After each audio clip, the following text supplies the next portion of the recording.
Recording. Welcome everyone to this week's D&D session. I am your host, Ollie the Savage, and I got my players here. We have Thwomp.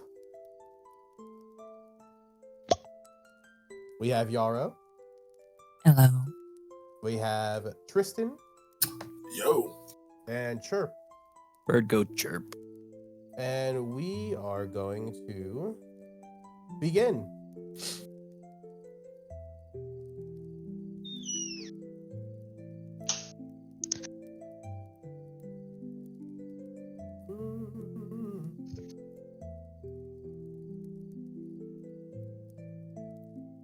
Where is it?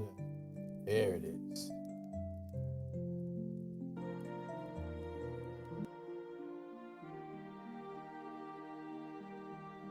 No, this isn't it.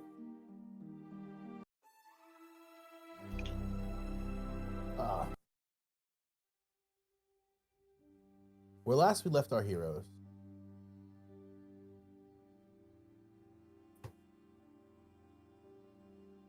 The Grim Guard stood on the edge of oblivion, locked into a psychic standoff with this monstrous intellect. A pale ripple cut through the jungle river as an aboleth, an ancient and impossibly vast, emerged from depths. With Yarrow and Tristan briefly enthralled by its psionic grasp, the creature sought knowledge, asking in a voice that echoed in their minds, "Why does the Ender's Taint follow you?" But it was Thwomp, ever stubborn and slightly oblivious, who unknowingly refused the creature's demand. The aboleth, insulted, turned its mental fury upon him. A struggle unfolded.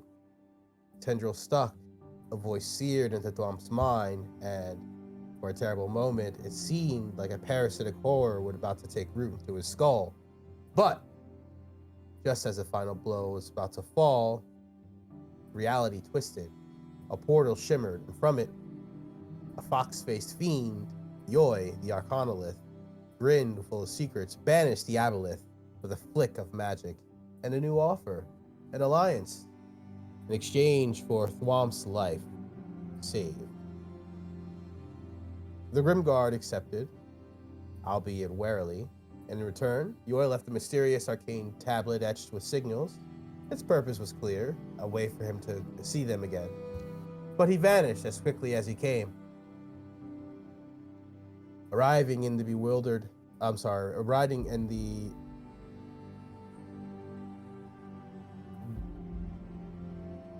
battle-torn Camp Vengeance, the party met with Watch Captain Niles Breakbone, the commander of the 2nd Subdivision's battalion.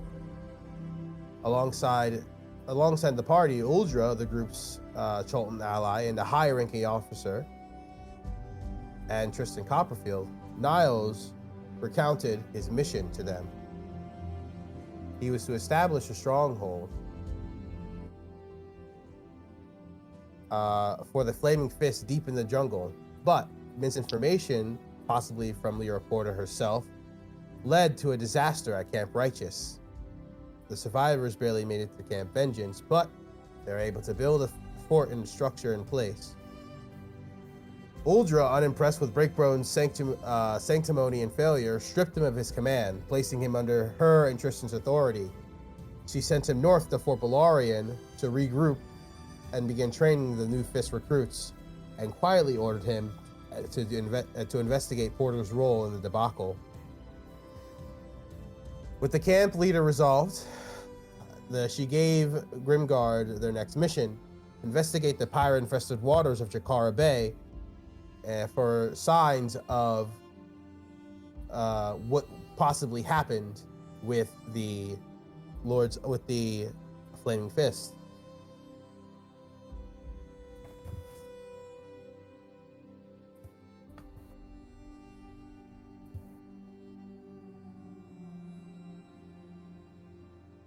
As camp settled into uneasy calm, the party prepared to move. Tristan offered a funeral rite for the fallen. Thwomp and Chirp shared stories and mischief, meditated, while Yarrow explored the edge of the camp in the torrential rain, only to discover a strange stone marked with a red hand. She had returned with warmth, but when she did, the door had vanished. Days later, the party returned to the bustling streets of Port Nyanzaru, the scent of fruit and incense making the tension hanging in the air release. There, a young druid named Meghan, with a fierce eye and a sharper mind, approached Tristan. She asked to join on their journey, though her presence was met with suspicion, and notably, a cold greeting towards the rest of the party. Her skill and tenacity earned her a place in the group.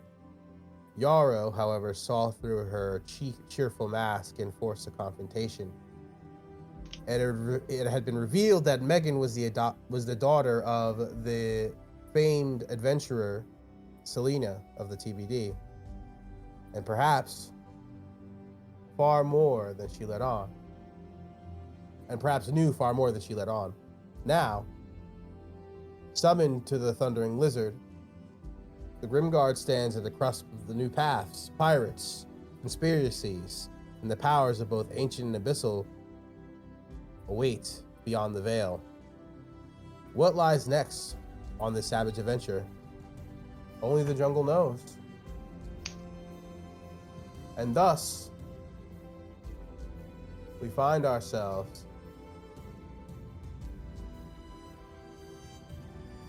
at the wonderful Port Nyanzaru.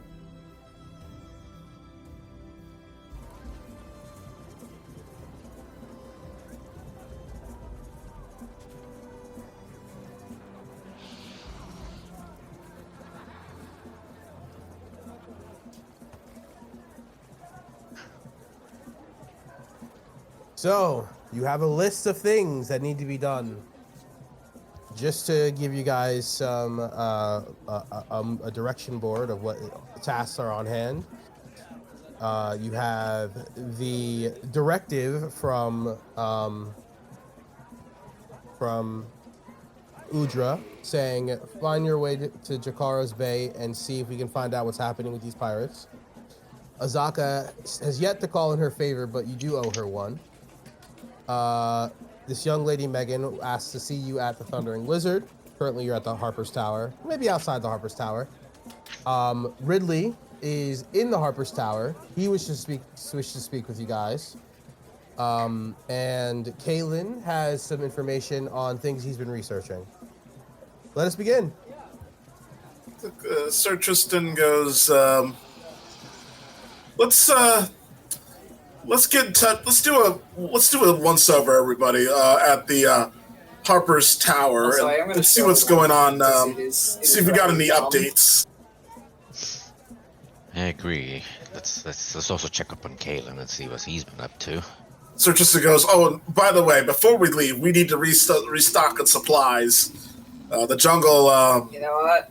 is not a place to be trifled with. Landing. As we have learned. Additionally, I have some blooms for Kalen, the weird little blue ones that he likes, that make quick potions. Like, Sir Tristan goes to the newest party member, the druid. He goes, do you need to make any preparations, by the way? Oh, is she with us? I forgot. She's not. No, she's at the lizard. Thundering Lizard, right? Okay, never mind. So you guys are both on your own. All of your, so you know, you have like a group of people that usually travel with you. Up to this point, it's been Azaka, Hermen, Udra, and Volo. Volo is with you guys majority of the time, but right now he's not. He also is not aware of the Harper's Tower, so he keeps, you keep, basically ducking him. Udra is in Camp Vengeance.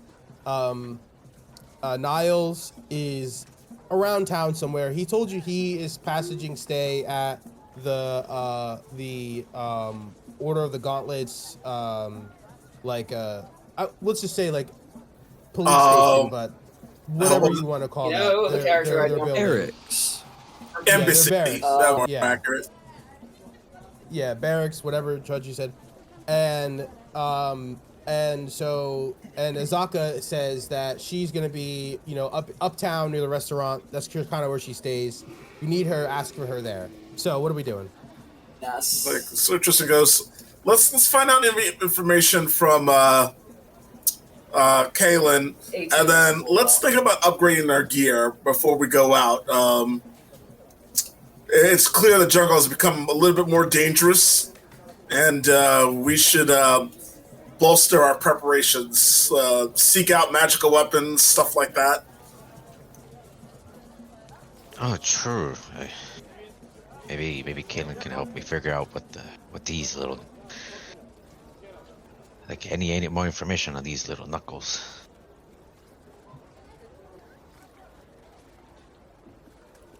Sir Tristan nods. So Sir Tristan goes, and I'll probably need to rescue that dwarf. Now, thanks to us. Do that dwarf thing. But because they're crackheads, they don't. Oh, we'll probably need to earn some more funds before we go out again, because we'll need to contract the services of a guide again if we go out again. True.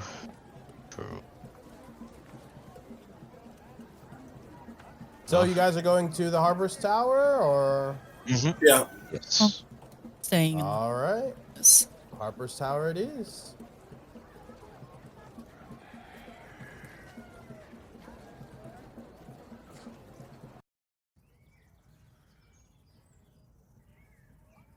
So you guys enter the tower. It's quiet. People are walking around, looking to do certain things. Busy work, to say the least.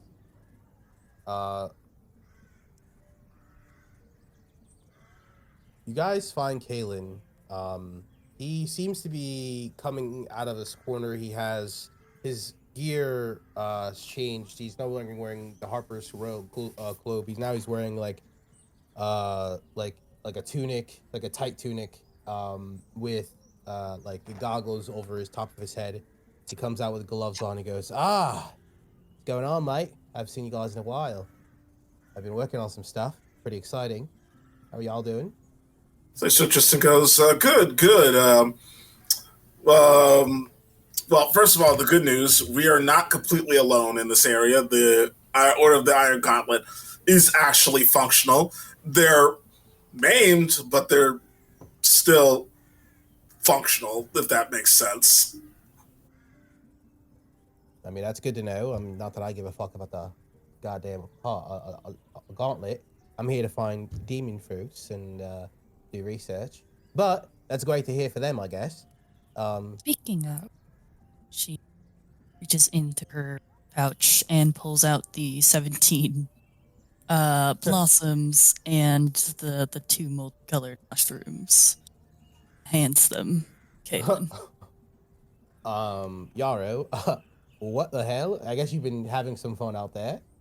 It's kind of crazy, huh? Jesus Christ. All right, thank you. Just shrugs. I found them while working. So, I have learned the ability to alchemy, nonetheless. And I guess you can call me a wizard and artificer at this point.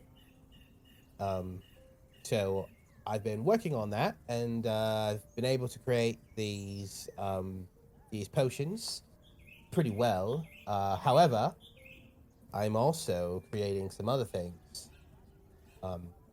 Working on trying to imbue things with magic is fascinating. I was reading a book by Oliver Green, and he gave me the premise of artificery, and it's pretty complicated concept, but if done correctly, it's something along the lines of enchanting, but different. Either way, nonetheless, I also been digging around, and it would seem that a lot of you have upset some of the merchant princes. Apparently, you guys beat up a gladiator pretty bad, and his reputation is tanked, and now everyone is going to be betting against him in the upcoming tournament, and that's the merchant prince's moneymaker. And so Wakongo has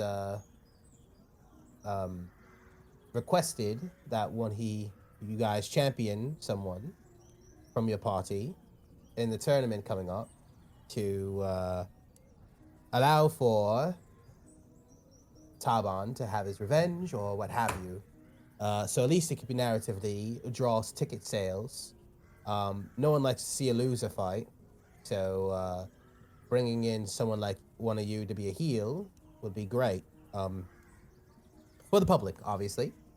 However, I told Wakongo that I personally don't find it to be our problem that these merchant princes, I guess lackeys or employees, I don't know, going around harassing people and he gets his ass kicked. That's not necessarily our fault. However, he said that there would be a tremendous amount of renown and money involved if you were to win the tournament. And so I'm putting it on your plate. That's something you can do.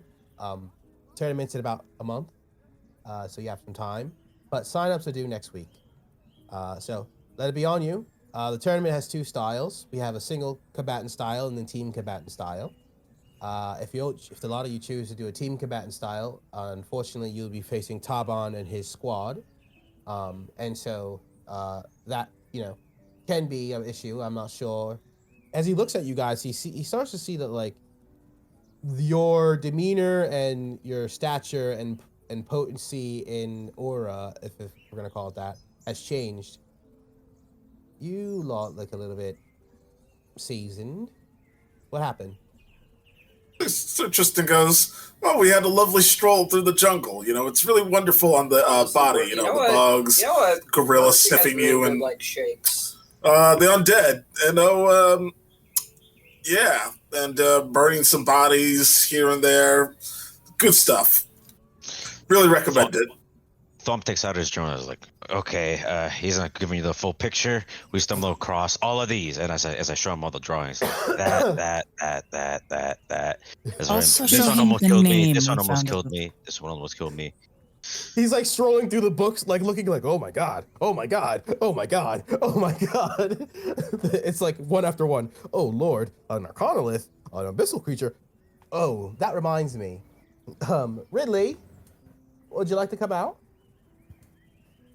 You guys see Ridley. He looks awful. His skin is turning like pale, almost blue. His eyes are jaundiced. His hair is like dry. Hey guys, it's been a while. How you guys doing, huh? Brother, as someone who has been on the verge of death, you look like you're on the verge of death. What is happening? Don't look fine. great. I'm fine. I just haven't gone outside in a while, and I don't know, something's happening with my body. Derek, Kaylin can't really figure it out, but I'm a little afraid to go outside, so I can't go to a proper cleric right now. But I feel fine. Like, I know I look bad, but I feel okay. It's like, so Tristan goes, I used to found the 11th Division, the Order of the Sun. Maybe you've heard of it. There's a lot of people that stay up without sleep for well over 72 hours. They're very dedicated to artificery, and they're, it's a hobby for them, and they're sick in the head, if I'm being completely frank. But I've seen them, be not well. And let me put it this way. On their worst day, some of them have gone out without sleep magically for 12 days. And you look worse than them. 12 days? Try 22. No, you guys been in probably 2 weeks. Yeah, try 15. Not sleeping. Like, now magically I'm keeping myself awake. There's some means that Kaylin's helping me out with. As Kaylin looks and he goes, Mike, listen, brother, I keep telling you that, like, the stims are not good. Like, gotta stop taking them from me. I'm telling you, it's not okay. And I know you're afraid, but... And really goes, no, it's fine. Like, my body can handle it. It's like Serge goes, Kaylin, back where I was from, we used to punch him in the head. We used to have some of the guards punch some of our artificers in the head so they would get some mandatory sleep. It was really funny when I instituted that policy. They were punching people for weeks. I can't sleep. If I sleep, they'll find me, and I can't do that. I have to stay awake. They can't find me when I'm awake, but when I'm asleep, they can find me. So I have to stay awake, and then they'll leave me alone, and they'll go away. Yeah. So Tristan, just looks, at Kaylin, and he looks at as long as it is functional Ridley, when and I he goes, get there. How long, be honest with me, man, how long is it that you are going to keep running? I'm not running from anything. I'm fine. You're hiding. He's like slumping over. Like he looks like he's like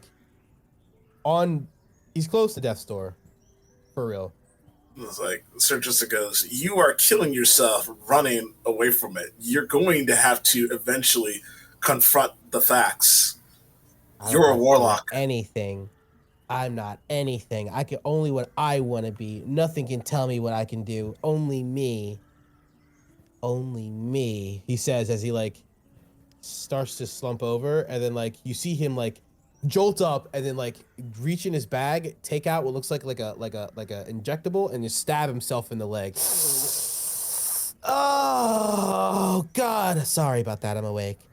I'm fine.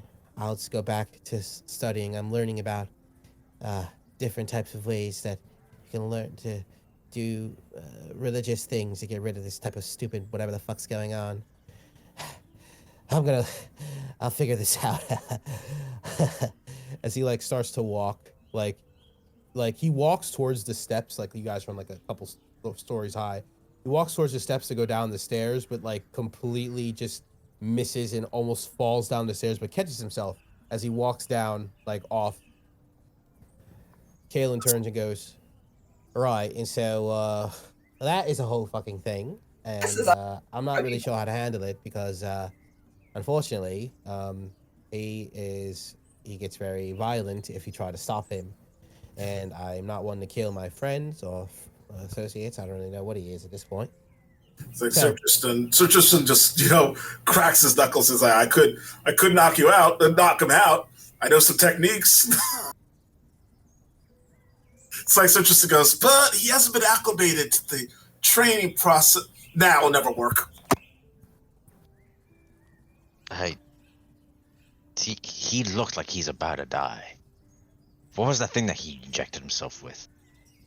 All right, so those are formula I created. I like to call them mini hastes. You inject them in, you get about, I would say, 5 seconds of immense energy. However, there's some downsides to it. Unfortunately, he's been just jacking them up to keep himself awake.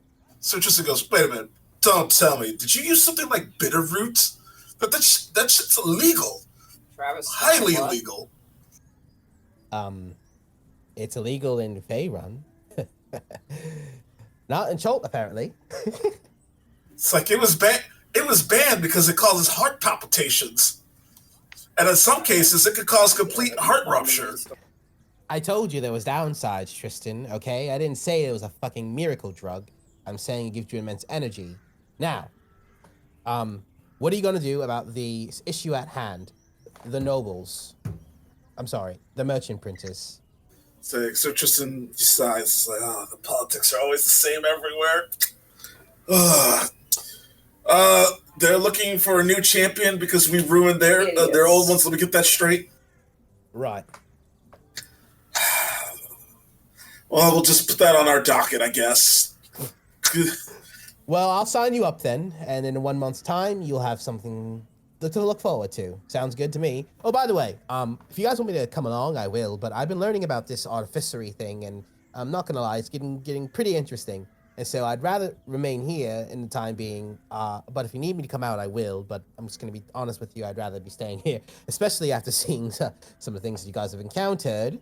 I would much rather do field research indoors and have my expert huntress here find me oh my goodness. I mean, literally 17 of these things. I found 5 and was able to make like 6 or 7 potions.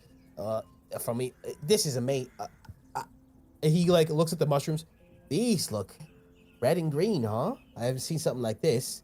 Either way, so I'm just gonna be telling y'all right now. I'm gonna be staying here for a while, but if you need me, I'll come. Sounds good? So she goes, sounds good. Oh, by the way, have you tried mixing artificery with guns? Guns? No. The fuck? Why would I do that? First of all, let me just say this. Those Eberonians, whatever the fuck they got going on there, my fucking cousin, he loves that shit. I think it's barbaric, some of the things that they do with those guns. However, I also am not a tinkerer, so I can't necessarily do that. I like to do alchemy, so that's something that I'm not really interested in, unfortunately.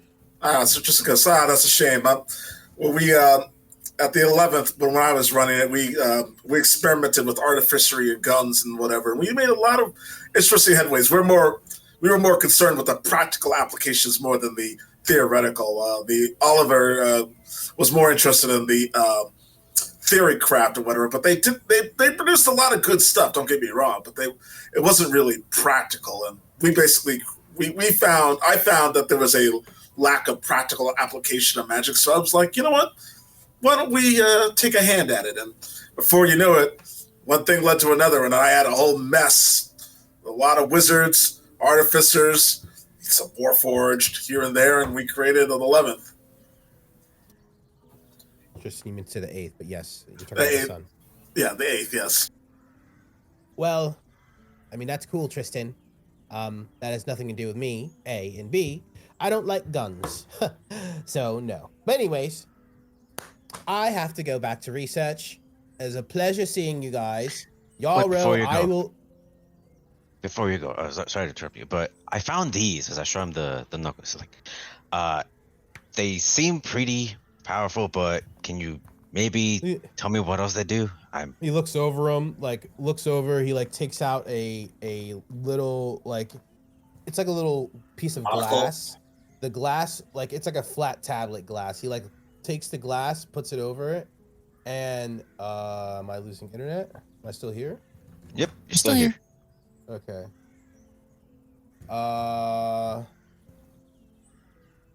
Okay, sorry, I got a weird warning from Roll20. He takes the glass, he looks over it, and it identifies it. Let's see here. Knuckles of Conduit. These are pretty cool, actually. These are pretty high tech. Where'd you find these? Ancient ruins. What? Ancient ruins? This is pretty high tech. Yeah, we went through some when we got to Camp Righteous. So it's this big old ruin, and we had to be on each other's shoulders to pass through. I thought it was a weight thing, but apparently not. And inside the chest that we found in there, around a bunch of bones, there was some gold and these. And also the name in the journal. Oh, right. And as I flip through the journal, and the little alchemy jar that we found, right? Oh, the little cool. jar. Okay, I can make one of those, I think. Can make them? I believe so. I mean, in theory.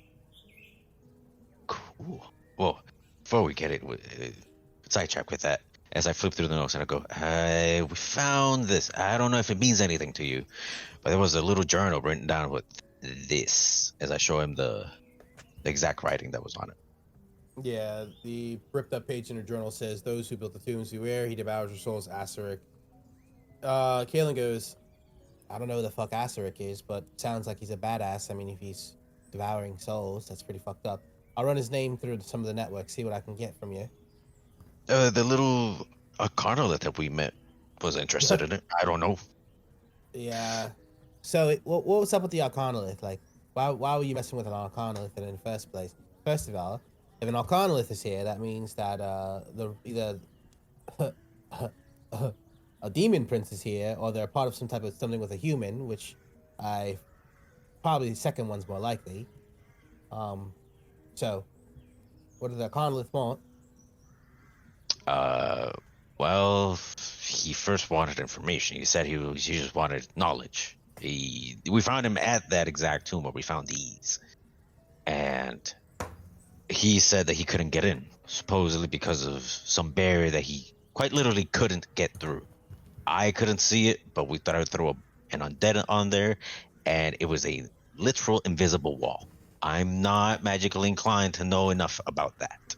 Maybe you are. That kind of sounds like a ward of evil, forbidding evil to enter. I mean, it's pretty rudimentary, but it's also difficult to do flawlessly because defining what evil is pretty tough to do. It would require an omnipotent understanding of what evil is to allow that to happen. But it's a pretty good ward. Something that I couldn't do myself, but probably someone with a higher ability of knowledge can probably complete for sure. So Tristan goes, we determined that the journal. We thought the journal was so dangerous inside to get in that Arcanless hands that we left it there. I mean, Arcanlith usually just like information more than anything else. They usually like to. They also like playing with people sometimes, I guess, too, if you fucking piss them off or something. But for the most part, they're harmless, again, unless you piss them off. They're also quite intelligent and cunning, so be careful around them. Don't bring them here. I don't worry. We weren't planning on that, but it did save my life when we encountered the aboleth. And as I look at Tristan, you want to tell him? So Tristan you were more awake than I was. So Tristan goes, that aboleth was looking for our friend hopped up on the drugs over there. At least we suspected. The fucking thing is, all right. So he told us, okay, that makes sense. So he hasn't slept, and thus, I guess, his god or whatever isn't able to find him, and thus he's, I guess, finding you guys, because I guess it figures if you guys are around him, it'll lead to him eventually. That's awful.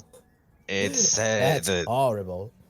I was the only one that was really talking to it. I could communicate with it, didn't want to, but unfortunately wasn't at the leisure of choosing that. But it was saying something about the Ender scent on us. Don't know much about that. Yeah, sounds like some religious mumbo jumbo to me. I don't fucking know. I'm gonna be honest, I hate gods. I think gods are stupid anyway. So Tristan goes, yet one fact remains.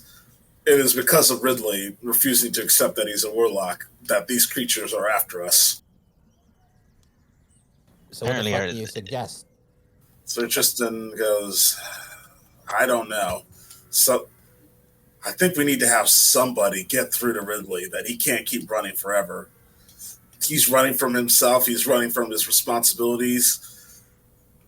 Somebody's going to have to convince him, I think, that he has to stop running and finally face whatever he's running from. I want to do a quick, a quick pause. What is everyone else doing in this conversation? Are we all standing here? Or does anyone else want to do anything while we're talking about this? Because I could do a cut scene or something else if someone else has something to do, but I just don't want this conversation to be the focus for the, first part of the session. Everyone's good? I'm listening. I'm pretty interested, actually. Yeah, I was just kind of probably fiddling with an arrow in the back. Okay, I just want to make sure because we are having a extended lore dialogue conversation that is probably going to go for the rest of this first part. So, yeah, that's fine. In character, back as Kaylin goes, right, and so somebody, I don't know who, maybe someone who's convincing can probably do it. I'm not really convincing, and to be honest, the guy kind of pisses me off. He's kind of a pussy and doesn't like to accept fate. I guess he doesn't believe in fate. I don't know.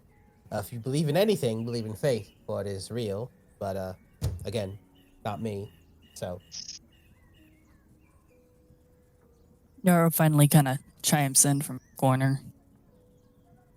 I mean, with any sort of prey, you can always run it down. We'll just die tired. Might as well be a lost cause. It's like so Tristan goes, maybe we're approaching this from the wrong angle. I've heard stories of warlocks that were forced into pacts or whatever, and the only reason they were forced by their patron to do something nasty or whatever. But there was always a trick, as in I've heard of a story where a warlock was commanded to sell his soul to a demon, for example, to save his father's life. And he didn't want to accept that at first. As time wore on, the guy was forced into the pack through a bunch of, eventual bullshit, much like here or whatever. But here's the key. With his pact, eventually he was able to get out of it by a sleight of hand. An opportunity presented itself, and he took it. The demon was enraged, and he sent interlopers to kill his father, but our warlock friend was undeterred, and by beating all odds, he was able to save his father and break eventually overcome his contract with the warlock.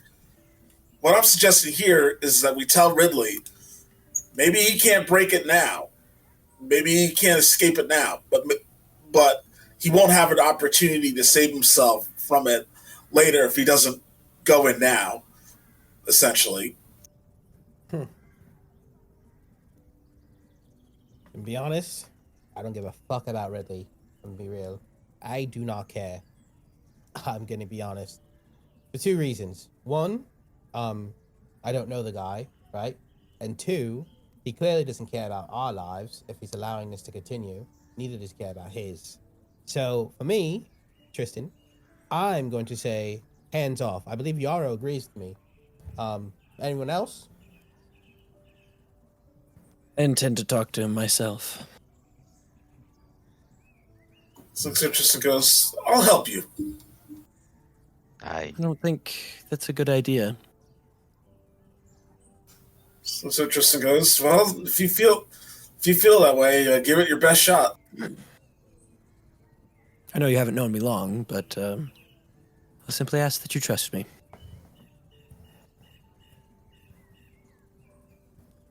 So Tristan goes.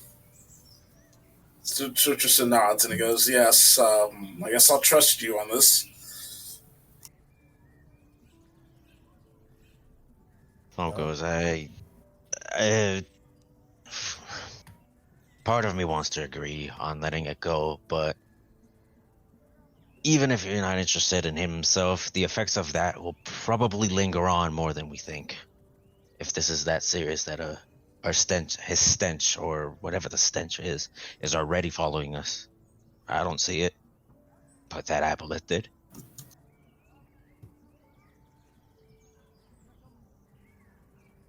Because we don't have much of a nose for the Ender's taint. Exactly. So I lean more with Tristan on at least trying. If it doesn't work, then, well, we give it a shot, but at least we tried. And I'll certainly give it my best. I don't know what you're going to come up with, but good luck. Yarrow just kind of snighs and continues to kind of fiddle with an arrow in her seat in the corner.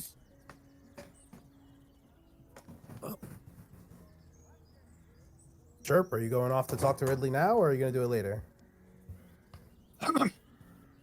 Well, if there's nothing else that we're talking about here, one more thing, I suppose.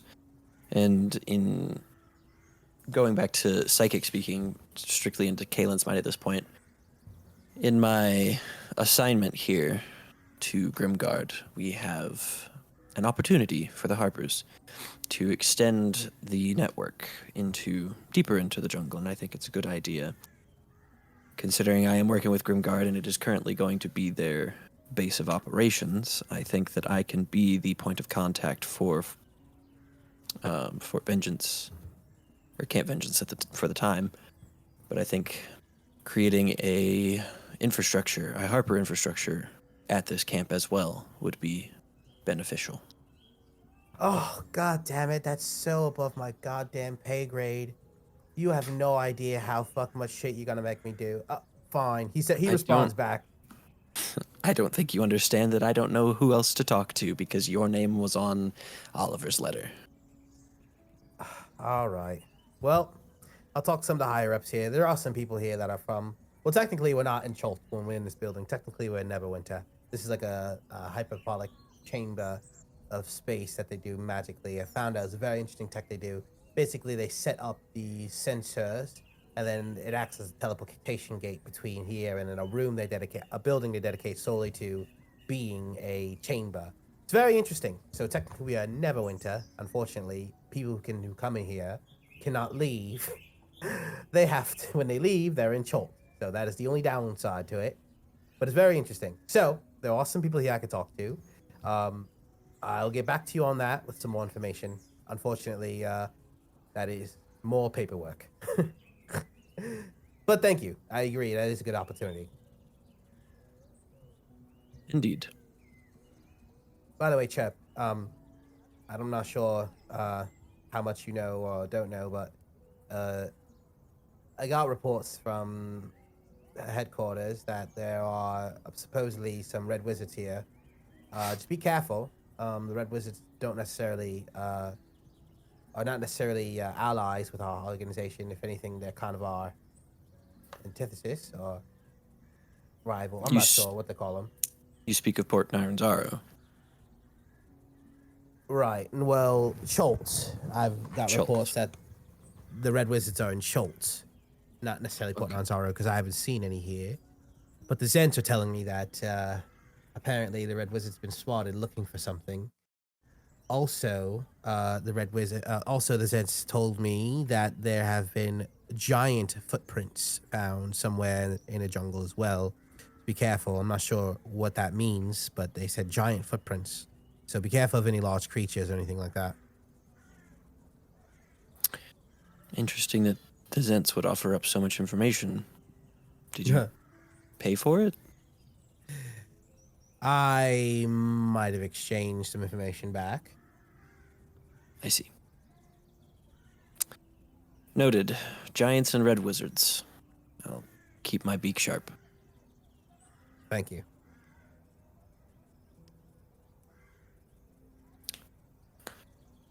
Ridley. All right. I think that's a good natural place for us to take like a quick 10-minute break.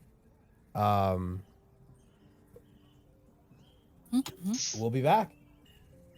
A lot of you are inside the library. Chirp. What do you do?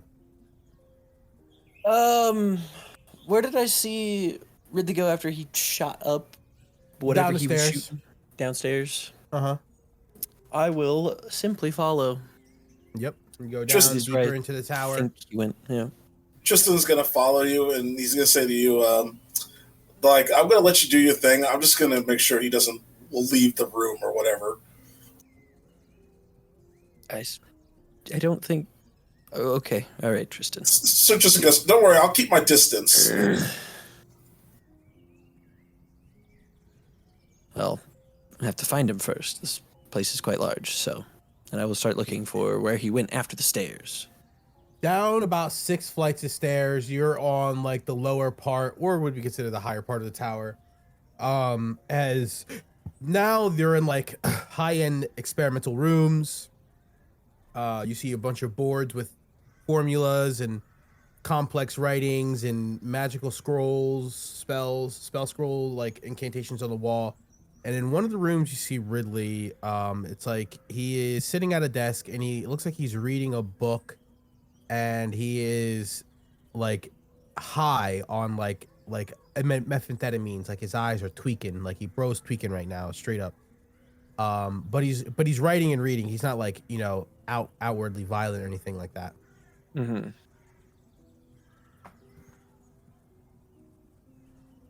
Well, I will simply walk into the room, approach. He looks up. Oh no! What do you want? I don't seem so put off by company. New around here, and I'm trying to meet everybody that's at least related to Chult. I've been assigned there, so information is crucial, as I'm sure you understand. And this is all verbal with him. Oh, well, I'm stuck here because I can't leave. I want to go home. I came here because some lady gave me a fucking letter and told me I can pay off all my debts and...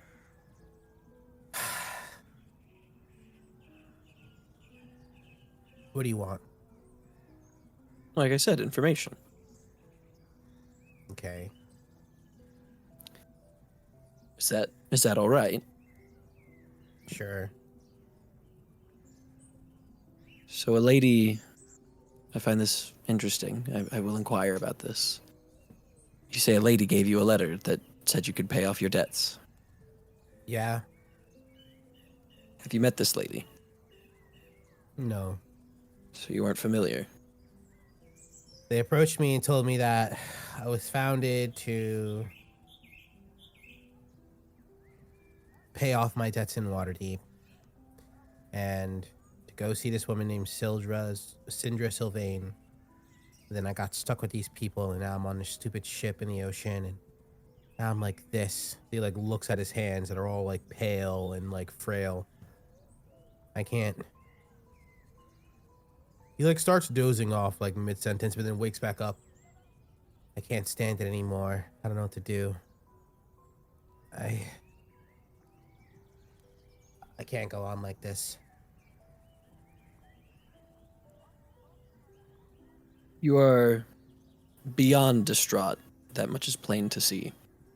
But I think given your condition, I think that it would be remiss of me not to inform you that what is happening to you currently is entirely your doing and cannot be blamed upon whatever other forms of influence you claim to be beholden to. He looks at you with just dead eyes, but glaring as in almost like rage at this point. He's infuriated, but he has no energy to react. Nothing, it's not my fault. I don't know what happened. I just didn't want to... It's bullshit. I didn't do anything. I'm my own person. Is that so true anymore?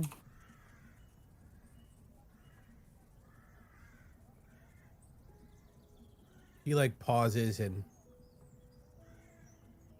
thinks for a second. He goes, yeah, I'm choosing to live like I want, not the way someone else wants. That's what's important. And so you want to die on drugs, forcing yourself to stay awake from hiding from whatever this is that's clearly you see is bigger than yourself, but you think you have the strength to face it on your own. He's kind of looking at you like for the first time in maybe like 2 weeks. It looks like he is releasing control over his body as he like kind of looks at you like slacked in the face, like he's about to pass out. He is looking very ill.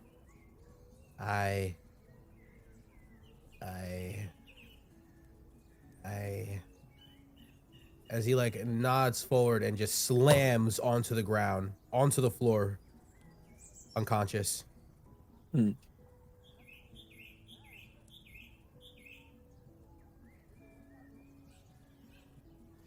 Further gone than I thought. Sir Tristan hears the, since he's nearby, hears the slam and goes, hey, Chirp, everything all right in there? In your head you hear, just fine. Like, Sir Tristan goes, well, what happened? He took a nap. Sir Tristan goes, I see, that's probably for the best. We should probably get Kalen here. I'm actually familiar with the substances he's on. he should have some counter. There should be some counter toxins we can pump him full through. It won't cure him, but it will. It should lessen the effects of the stimulants. Because it's not okay to leave him unconscious like that. What is okay and isn't okay isn't exactly for us to decide. It is his life, after all. So just goes, yes, I understand that, but I'm talking more of a literal sense.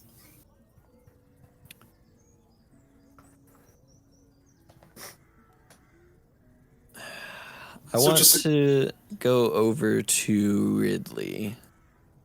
And now that he's passed out, I guess just do like a cursory sort of vitals check just to see if he's stable enough or if he is actively dying.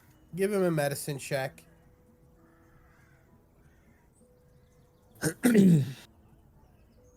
I promise I'm so good at these, by the way.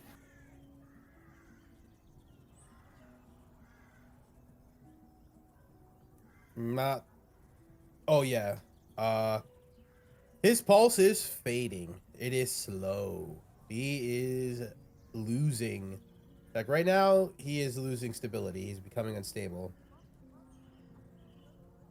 Like anyone who can feel a pulse knows this.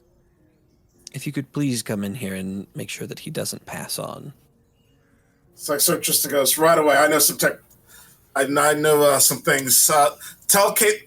Sir Tristan goes, tell Caitlin we need some counter potions for this, and we need them yesterday. Nobody wanted. Like if he's any good at alchemy, like he claims he is, he should have some on hand for this stuff. I don't know that these are toxins that you could have counter toxins for. He's just on drugs, but I will see what Caitlin has. It's like Sir Tristan goes, and hurry!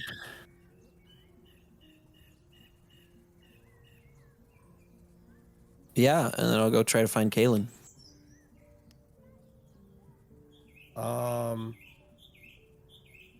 Okay, Tristan, what are you doing? Sir Tristan is gonna monitor his pulse. He's Yeah, we fucked up. He's gonna try to recall any of his medical training because he is familiar with the substance. He's familiar with the substance because he's seen it been used before at the Order of the Sun. So you go give me a medicine check, Tristan, and diagnose exactly what you might think is happening. All right. Let's see.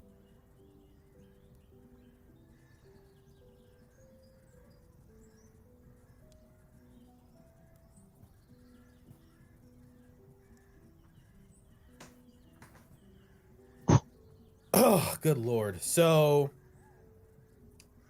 you've definitely seen this before. This is bitterroot. It's a stimulant. Using it too much does cause heart palpitations, but more importantly, it causes heart failure. So he needs to get pumped with fluids immediately. He's extremely dehydrated. His body's starting to go into cardiac arrest. You should maybe heal him if you can. So just to use layout. How it's going to affect him though. So Tristan is going to give him just 5 lay on hands because he knows healing him too much could actually cause heart rupture even faster. So he's going to give him 5 lay on hands to try and stabilize him a little bit. Yeah, your lay on hands, it rejuvenates some of his body. Like the blue tint starts to go back to like the normal skin tone. But he's still unconscious. His heart is still slowly fading. Like he is probably dying right now. So Sir Tristan goes, come on, man, stay with me.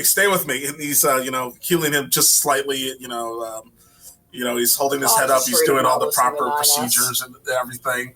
And he's like, I need that counter potion immediately. And he needs fluid stat.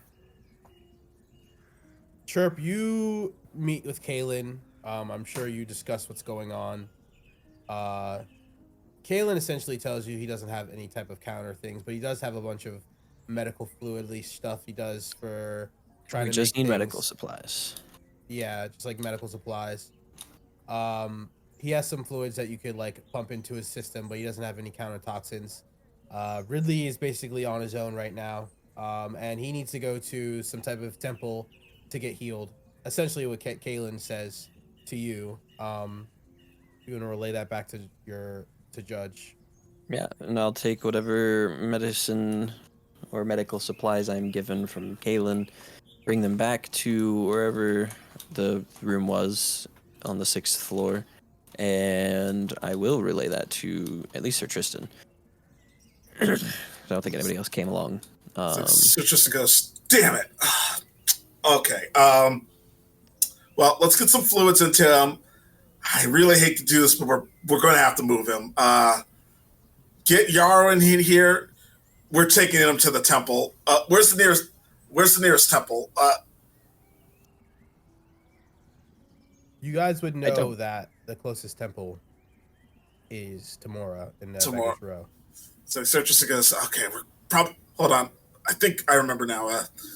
I'm under a lot of workload here. It's Tamora's temple. We need to go to Tamora's temple.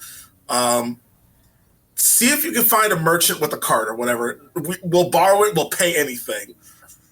We need to. It's best if we keep him stable, flat as possible. I'll get him hopped up on these fluids. Just go. And I will attempt to psychically reach out to Yara and Thwomp. I don't know how close or far they would be, though. What are y'all doing? Sir Tristan is preparing to. Tristan, the other two. Thwomp was in the room because they didn't want to be like gang up on Ridley. Yara's still just kind of hanging out in the tower. Well, yeah, they're within your communication range, I believe, then, right? Okay, so then I will, I'll reach out to them. I'll let them know that we are moving Ridley because he's currently dying to the Temple of Tamura, and that we need assistance. A cart is preferred from Sir Tristan, and then I will also relay to Sir Tristan, if we can't find that cart, we need to just get him moved.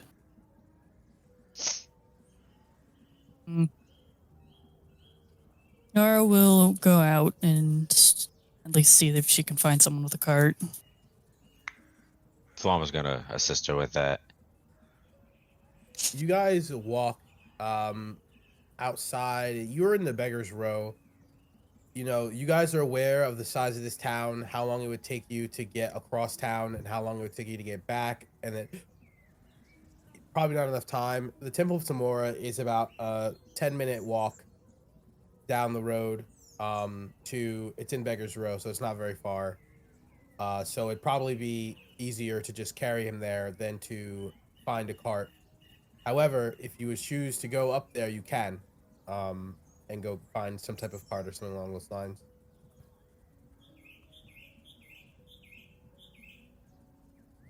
Thwomp suggests if I'm pretty agile. If anything comes, if anything, I can carry him all the way over there. I can run pretty fast.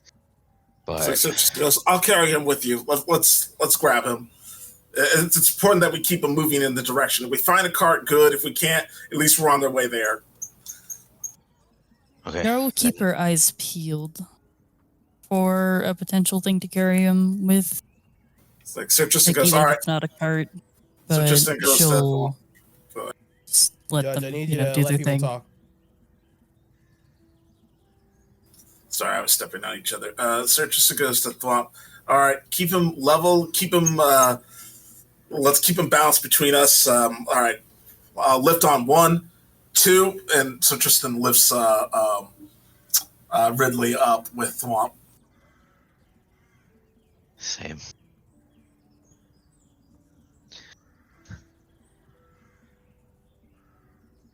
All right. You guys make your way over to the Temple of Tamora. Ridley is losing life fast. You get inside the temple. You see the father. He is in the middle of a sermon, but as you guys walk in with the dying person on their hands, he looks shocked as he looks over and goes, Everyone, please give me one moment. We'll be back in a second. Grimguard, what's going on? So Sir Tristan goes, this man has been heavily poisoned by, and Sir Tristan looks him over, I'd say at least a week or more of bitterroot poison administered directly to the bloodstream. He needs healing like yesterday. Fine. That's awful. All right, bring him back. I'll take care of him. Let's go. Harry. You guys bring him to this back room. You lay him on the table. In the room, it's Tristan, Chirp, Thwomp, Yarrow, the priest, Ridley. The priest starts to look over him. He does a small restoration. It seemingly taking no effect. As goes, I hate to say it, but I don't think this guy's coming back.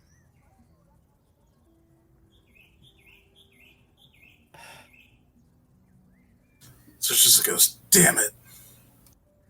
You guys see Ridley's face go cold as this breath slowly stops and he transitions.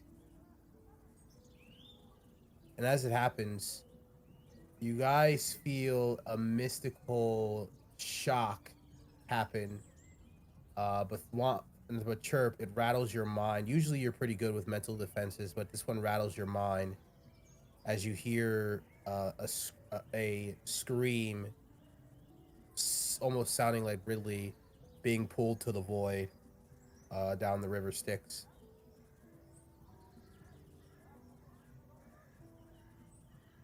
Yeah. And Ridley passes on.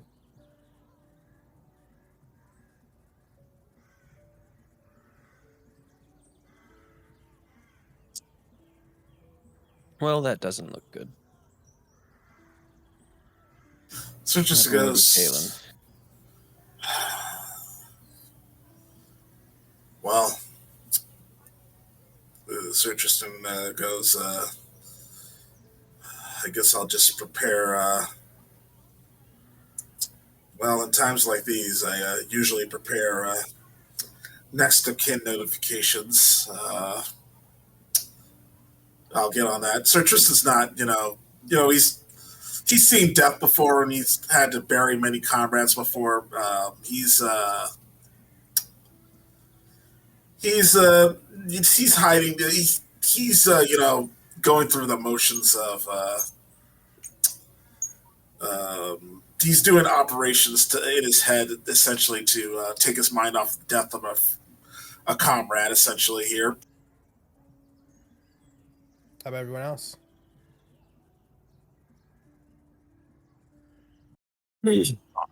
Thump is just still, just silent, trying to take it all in. Seeing everybody's reactions as he's trying to think of shit.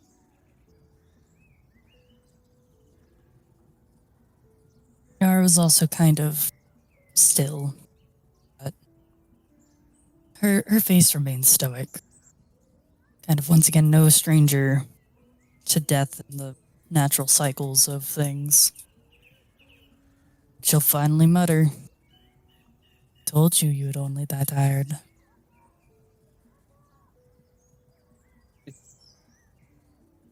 Chirp didn't really know the guy, and frankly saw him as a threat to his charge. So there's actually a little bit more relief than anything. It's one less thing that he has to keep tabs on, but there's still... He's also dissatisfied because there's things that he needed from Ridley so that he could better protect from whatever the hell is going on. And the guy was in too much of a stupor to be of any use. But it's also sad because He, like many, are sold an idea. And when the idea doesn't pan out the way they think that it's going to, they crumble. He's seen that crumble a lot of times. He's caused that crumble a lot of times.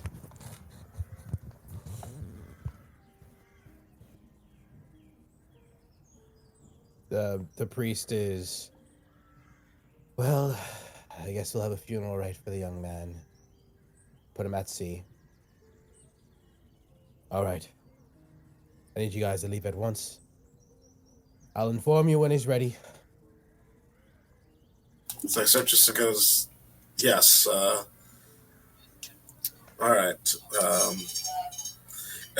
By the way, it would be remiss of me not to tell you this, but you should know it, just in case.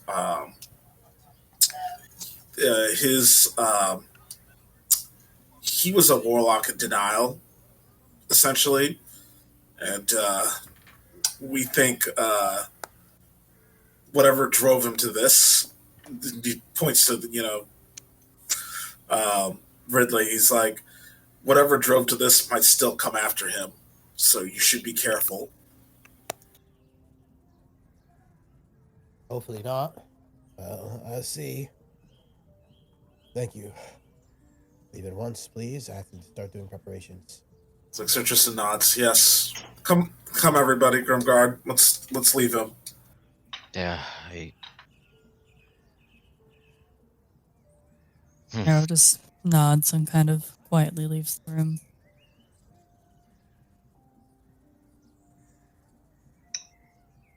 Thump follows. Chirp as well. All right, you guys head back outside.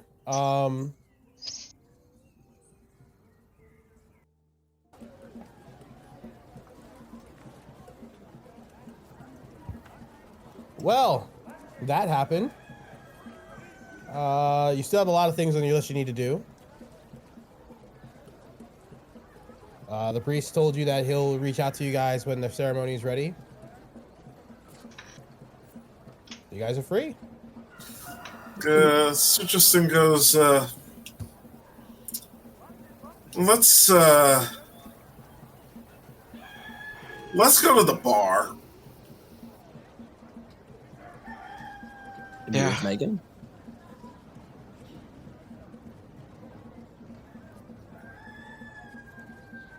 Are you talking about the Thundering Lizard? Sir Tristan, yes. What is everyone else doing? How? Yeah, Bump us along. along. Yeah. All right. Yeah, I was just gonna follow. The Thundering Lizard we go. Where you at, Thundering Lizard? Yeah, guy, random character death, guy. Sorry.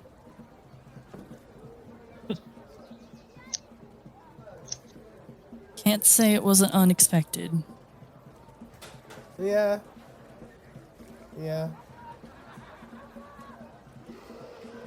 Especially the moment Caleb was like, don't take those, dude. I was like, oh. Yeah. Dude, you gotta stop taking those. Those are really gonna fuck you up, man. Sir Tristan's like, it's like, that's just illegal for a reason.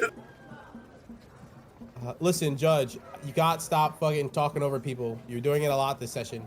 Yeah, it kept happening because I kept thinking that. Interrupted. Yeah. Just be mindful. I appreciate the role play, but just be mindful.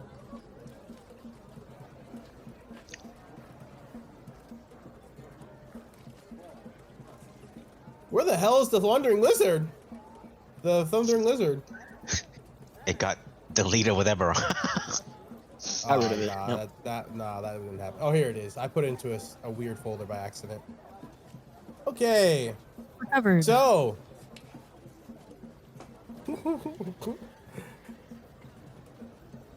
It's about 2 p.m. Ridley just died. The vibes are not that good. I mean, the vibes in the restaurant are kind of popping, to be honest. Music's kind of lit. People are having a lot of fun. It's very juberous. It's a nice, cool day with a summer breeze. something you guys have noticed is that Port Nyanzaru has immaculate weather. It's like Los Angeles. For some reason, it never rains here, and it's always like 70 degrees.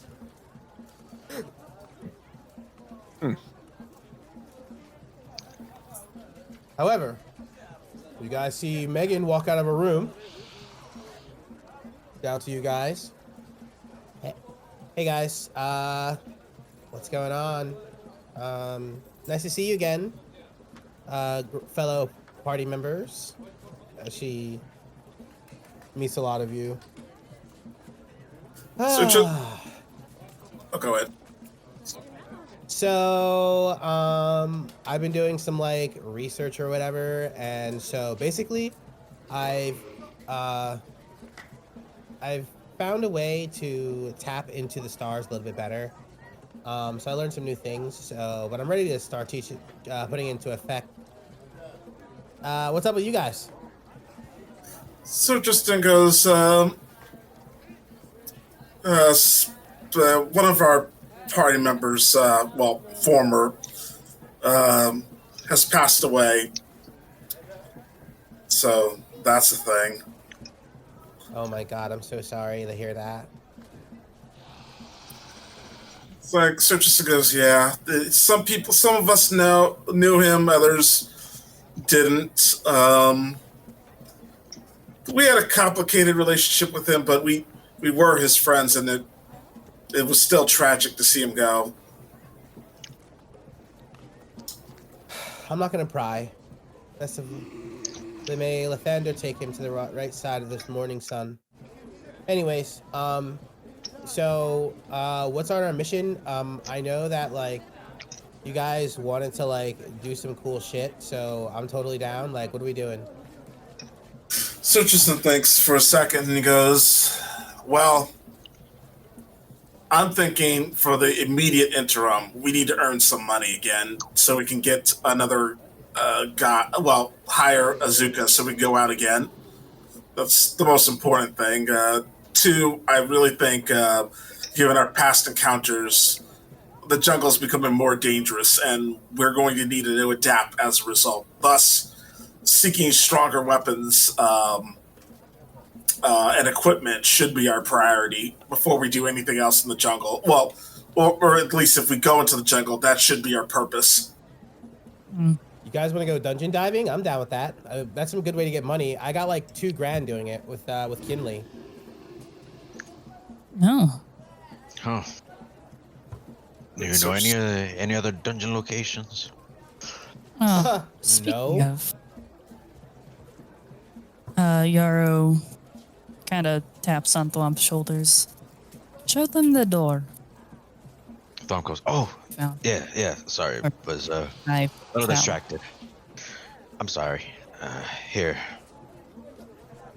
As I flip through the pages, going through the same pictures that I already showed her, it's like, this. You saw any of these? Any of this symbol? Not really. No, I haven't seen something like that. The Thwomp dungeons we looks find to- are like I don't know, they're like ruins more than dungeons, but like basically if you go out, like they're everywhere. Like you have to just like go into the jungle and like look, I guess. But Kinley was really good at it, so he got some dude, I forget his name, but he's like a tall, like dark skinned dude, like bald head. And like he was like they both were like super like into like going and like fucking shit up, but like that guy left and he's at Fort Polarian, but yeah, he knows the way though. Fort Polarian. What's his name again? The one Was it training the guards there. The butcher, right? Mm-hmm. I think. Yeah, Was I think that's his name, Sago? Butcher. Sago? Yeah, I think his name was Sago. Yeah, Sago the Butcher. Yeah, that's his name. Yeah. Yeah, we met him when we went to get our little slip for adventure. Yeah, tall dude. I think Tristan got more acquainted with him. So just goes, oh yeah, that's the guy. Speaking of which, we were going to have him train the entire guard at that camp after we got him up to snuff. Which reminds me, we should speak to Nail before we leave out into the jungle again to let him. I want to run a plan by him. Nail, like, who the fuck is that? So just goes, oh, you might have not met him. We met him at Camp Vengeance. He was the former commander there. He was. So just goes, okay, I'm gonna be real with you. He was demoted by Uldra, our party member or whatever, and now we're working with him. I'm pretty sure that he might be the new commander of the. So Tristan thinks about it for a second. He goes, actually, I don't know yet. That's a plan in the motions. I'm not even sure myself. Well, I'd be so sure if I were you, Tristan. So Tristan goes. I see Volo pop up. So Tristan goes, hello, Volo. Not knock this ball on. Why, hello, my friends. How are we all doing this fine afternoon? Why the glum Yaro's face just goes straight into the table. Hello, Miss Yarrow. I hope you're doing well. Who is this young lady? Hello, what's your name? She looks at him like, why is Volo here? So just goes, I found him amusing, so I took him along. God, this guy's fucking annoying. Volo, you don't remember me? I'm Selena's fucking daughter. Ah, yes! The noble! Meghan, hello! You've grown so much since I've last seen you. What has it been, 10 years? Since your mother and you've become a noble, right? Yes, right. Wow, it must be so good for you to be here on your first trip. I'm sure your mother's worried sick. Or not, but, hey guys, why do you have her here? She's actually really bad news. She is a brat beyond belief. I really can't stand her. Is she joining your group? So just goes, yes. Bad news beyond. What'd you say, Yara? Yara mutters into the tables. You are also bad news. Well, well, Meghan, I'll be following along. If you don't have any questions or want to talk, feel free. Just make sure you ask Tristan or something first. I'm just gonna stand over here. Boop. Hot goes. calling the kettle black. So Tristan just shakes his head and he goes, wow. Well, that was something. So just... Oh. No, go ahead. I'm sorry. No, as long as it's girl didn't expect for you two to know each other. That's, Yeah, Volo's a fucking... So technically Volo's a noble. He's a well-renowned bard. You guys know who Volo is, right? You're not stupid. So Tristan goes, unfortunately, yes.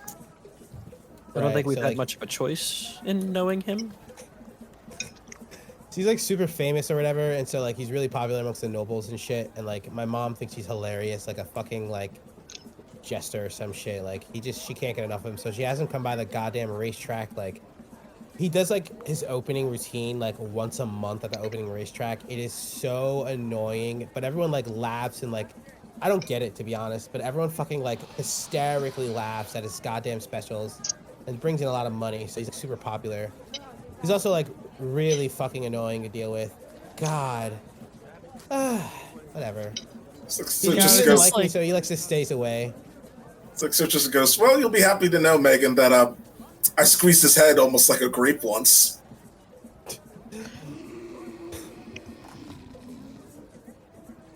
Yara's also gonna look at Meghan thank God someone else thinks he's annoying as shit. Yeah, that guy sucks. Anyways, so are we doing some adventuring? I'm kind of ready to stretch the old adventuring muscles. By the way, this is what Meghan looks like. I'm showing it to you guys in chat. And by chat, I mean Discord.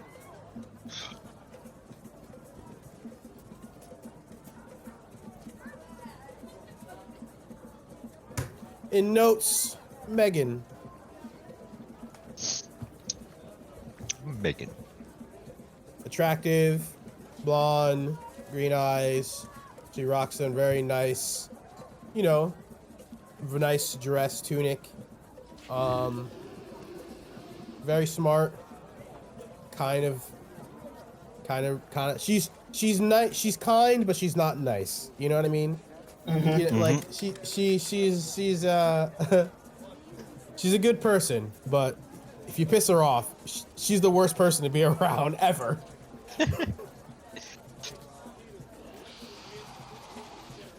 So Tristan goes, Let's do I something. like her. So Tristan goes, yeah, I think so. First, we need to meet up with Nail, let him know what we're planning, and then we'll head out into the jungle to do some dungeons.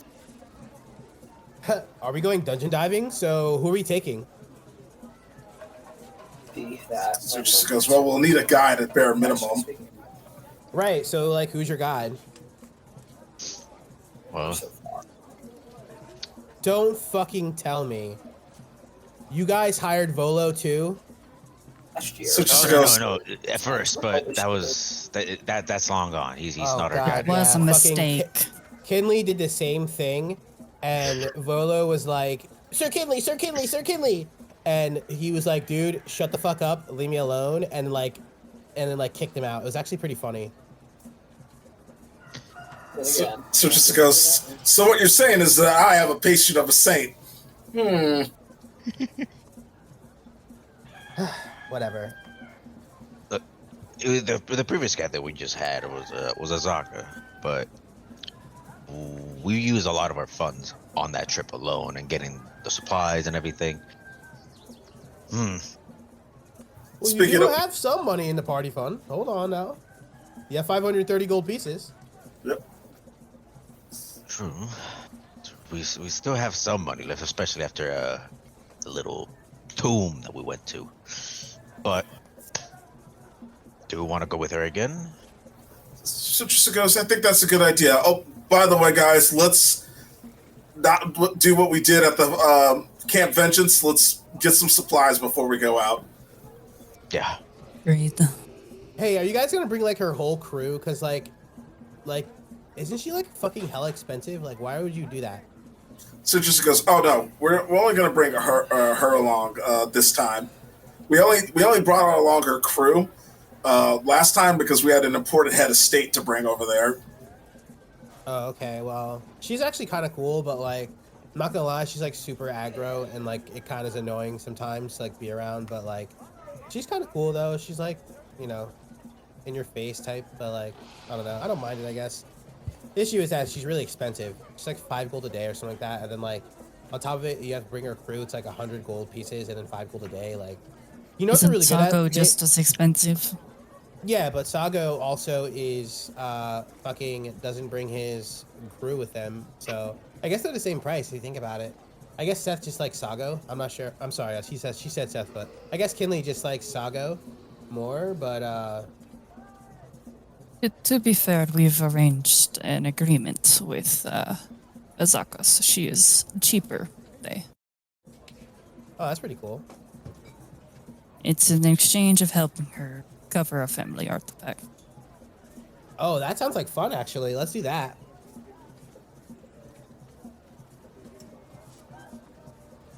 Our kind of looks to the group. So Recover Tristan an goes, ancient artifact. That sounds like fun as fuck. What are you saying? You guys don't agree? so Tristan goes, no, you're right. It is fun. But we got priorities for now. At the very least, let's go talk to Nail, and then we'll get some supplies, and then we'll leave for the jungle with Asuka in tow. We'll go Sound- dungeon diving.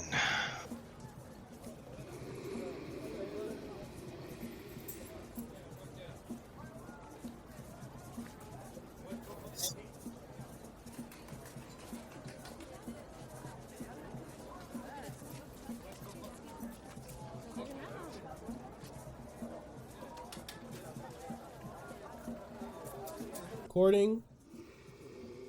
Picking up.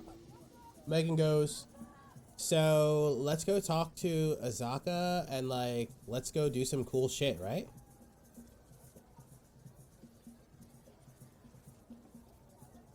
I believe that is the plan. Tristan goes, yeah, I think so. Huh, sick. Okay, so let's get this straight. When I get Azaka, cool shit will be either dungeons or what was it? The Cars Bay? Wasn't that a thing that we should have done? Or was that not that important? I mean, it's important, but we should also look about that blacksmith. We put that out for quite some time. Oh, yeah, true. All right. So, Tristan, you find the blacksmith shop of the guy who told you about the armor plate that he lent you. He asks how you been. He shows you his wares. Hey, Tristan, the hero. Your reputation is starting to get out around here. How are you? So Tristan goes, good. Some tragedies happened recently, but I'm working through it. I'm here to actually fulfill my promise to you. Actually, we'd like more information on that area. What was it? Your brother's tools and smithy. Masharib's forge. Yeah, well, unfortunately, I believe my brother might not be in port right now. He took a venture west, out to the Pirates Bay. I'm not sure what he's doing out there, but it would seem someone hired him to go to that port for, I don't know, smuggling or something. But he told me he'd be back in about 2 months' time. So if you were looking for him, I'll make sure that I told him to find you. Where can I tell him to find you? So Tristan goes, you could tell him to meet us at Beggar's Row or at the tavern, the Thundering Lizard. Oh, the Thundering Lizard. Okay, fine. I'll make sure I tell him to meet you there. So Tristan goes, that'd be great. You don't have the location on hand. Where he's going? I do, actually. Do you have a piece of paper? I can draw it for you where it looks like. So Tristan brings out his book and he tears off a piece of paper and he's like, here you go. He draws for you a part on the, he, basically says, he'll be like, this is, Port Nyanzaru. You got to go up here and then go all the way around. And then when you get to right around here, this is where the Pirate Bay is going to be. And he marks it on the paper. So Tristan goes, is there, also, do you know where his shop is that he needs cleared out? No, I'm not familiar where his exact location is for that one. So it just goes, all right, well, I'll head out there then to meet up with them then. It looks like we have to go there anyway. We have to go there anyway for business, so we're going to meet him one way or another. That's great. Hopefully he's favorable to you. I wish you guys the best of luck. So it just goes, likewise, and I hope good business tidings happen for you as well. Oh, well, thank you. You exit the shop. Oh, by the way, he happens to have a mace, like a small mace. It's a silver-tipped mace, if you want. It's for 50 gold pieces. Sir Tristan looks it over and he goes, one-handed weapons. Like, Sir Tristan is like, looking at it, and he goes, probably not. Probably best to keep the money for now. Is your armor selection still the same, or? I haven't found anything new just yet, but I am working on something. We can get in about a month or so. So Tristan goes, all right, well, Okay. that might come in handy for an upcoming duel we're doing. So I'll keep that in mind. All right, as you exit the shop, you meet back up with Grimguard. So Tristan shows Grimguard the new note. He goes, by the way, I just got some valuable information. You see this pirate bay? We have directions to it now. Thwomp goes, okay, perfect. Let me copy it down on my little copy. So Tristan hands him the note, It the basically information just on is it. Okay, that direction. You know what they say, always trust a blacksmith to do a cartographer's job. Mm-hmm. Bro gave a very rough sketch. But, Thwomp, give me an intelligence check, to see if you can decipher the way that this guy drew this line, and you kind of line it up with your map. Okay. Raw intelligence check. Raw intelligence. Okay. Cross your fingers. Nope. Yeah, nah, you don't get it. The best thing you can do really is say that it's on the west side, but with this, you have no idea. Okay, I can Sir Tristan take a crack at it. Tristan, if you want to try, I mean, you do draw maps as a hobby. Give me raw intelligence. All right.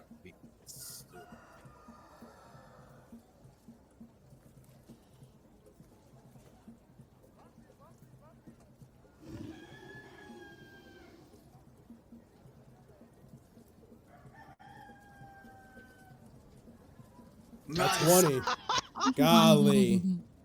Yeah, Tristan, you're able to pinpoint exactly. You're able to pinpoint right here on the map. Jacaro's Bay. Jacaro's Anchorage.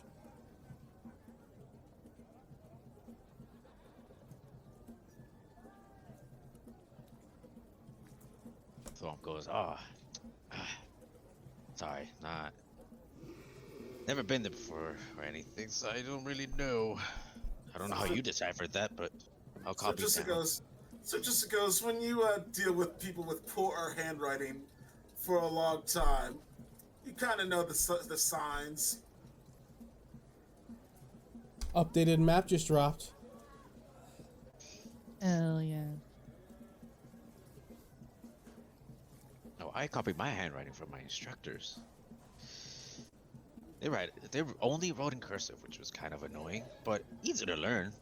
Really easy, actually. Just takes a long while.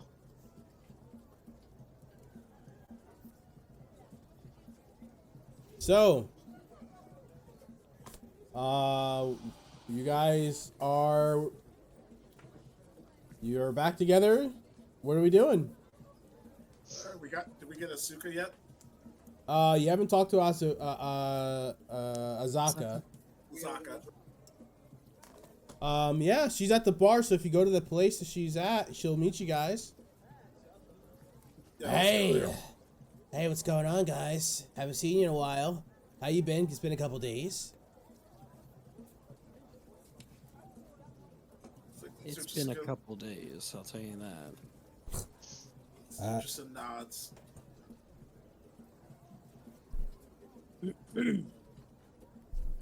Well, Just gonna get straight to the point. We will be needing your services again. oh, okay. Are you gonna need me or me and my men? So Just you this time. Just you this time. Just me. Okay. Well, it's 5 gold a day since, I did your last thing. But I do think that we should go and take care of this little thing I have to need help with, if you don't mind. So Tristan goes, oh, you want to do that now? Yeah, by all means. We did make an agreement. Wonderful. Let us head out at once. If we start now, we can get some decent covered some decent area before sundown. So just a nod. It's- All right. It's 2 weeks supply enough to get us there. Oh yeah, it's actually not that far from here.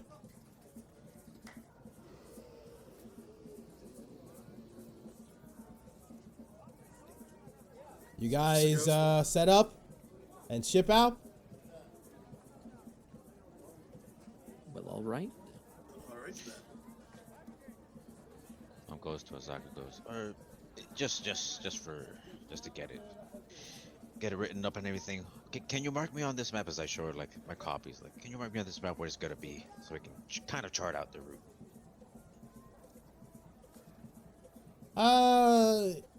I kind of know it on a map, but I'm better doing it with trail.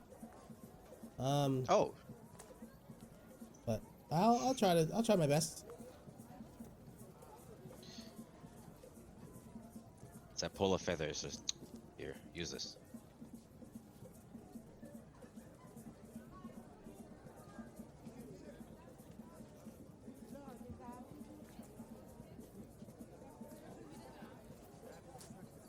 Right around there. Oh, okay. Just the other river instead. Mm-hmm. We're gonna take the canoe, which is not gonna be that bad.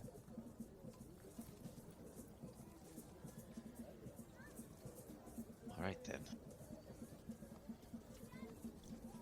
All right then, indeed. As we set out into the jungle. Welcome to the jungle. We will start Have death and misery. swamp. 1d8, please. 1d8.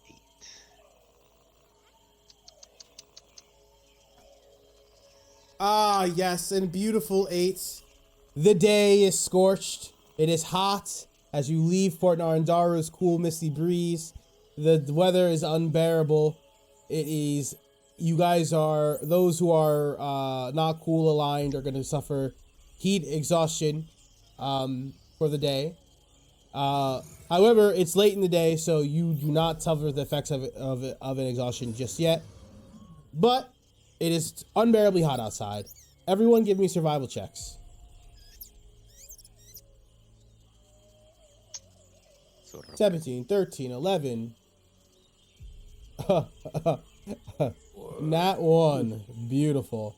So, you guys make your way down the river.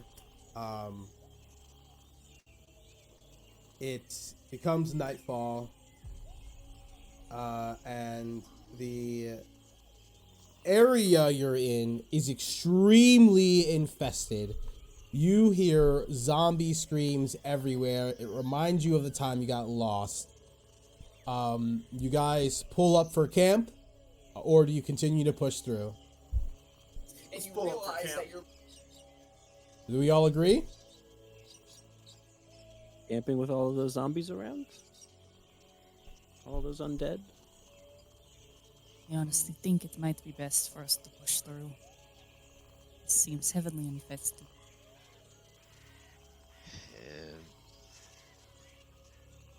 Maybe. I mean, if we could do maybe an hour at most, would be fine. Megan goes, I think we should push through because this place smells of hot shit. This is a dead zone. Honestly, it'd be stupid to stay here. Can we go at least another 4 or 5 hours and then try to rest? it's kind of So weak. just goes, Reason all right, fine, but let's remember, exhaustion kills here. So if you get tired, but we might have to stop. Right. You Not guys, everyone needs to be awake, right? We could take turns sleeping in the boat, as awful as that might be. push through the night. Survival checks. You don't take disadvantage because you've been only on the thing for about 4 hours. You haven't done a full day's travel.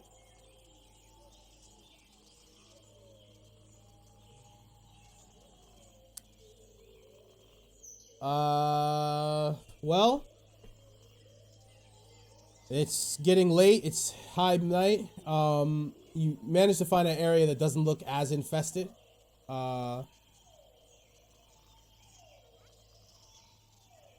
You guys want to set up camp, or do you want to keep pushing through? At this point, you would take a level of exhaustion. Because Let's set the up Shadow camp. Lord. Thump agrees. Yara also agrees. It doesn't seem as bad here. Not that anywhere is great.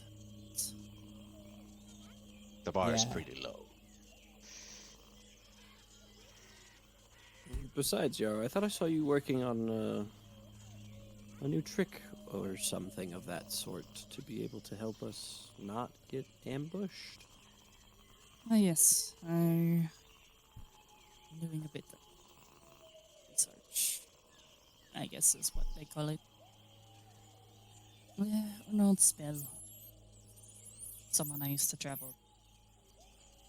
Trying to. It's- Then we should be fine. I trust Yara anyway. She hasn't put an arrow in my back yet. Well, you're not Unfortunate. Volo, so. Or Kalen. So, you know.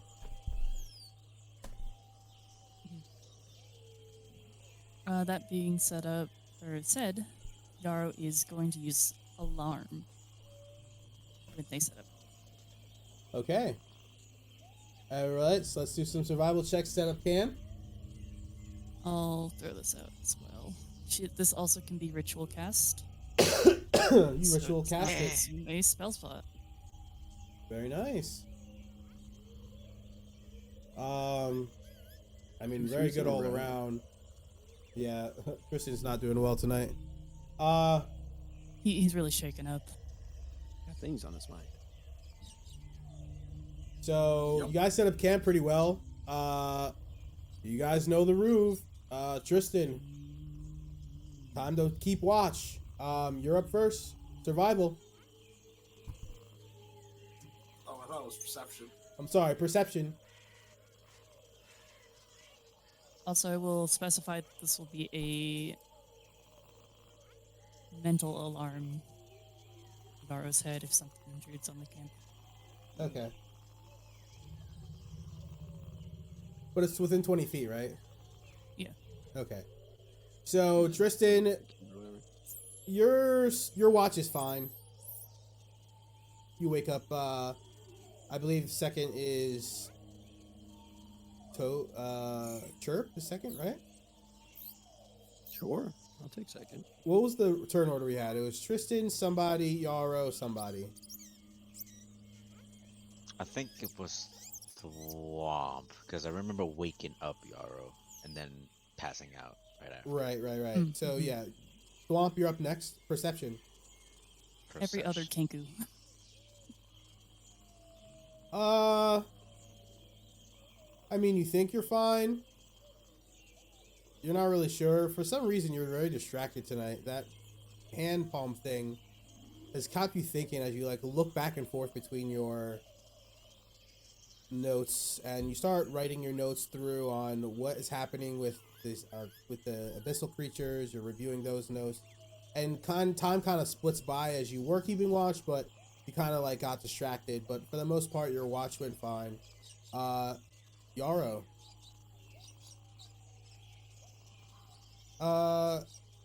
Yeah, you're good. Everything's peachy clean. I mean, by peachy clean, I mean there's not, giant abyssal creatures, demons, foxes, unimaginable death, zombies, dinosaurs, gorillas. None of that stuff's here. For the most part, it's like small animals or like, nighttime prey, which at this point at your stature, you could kill very easily. All right, Chirp. Me.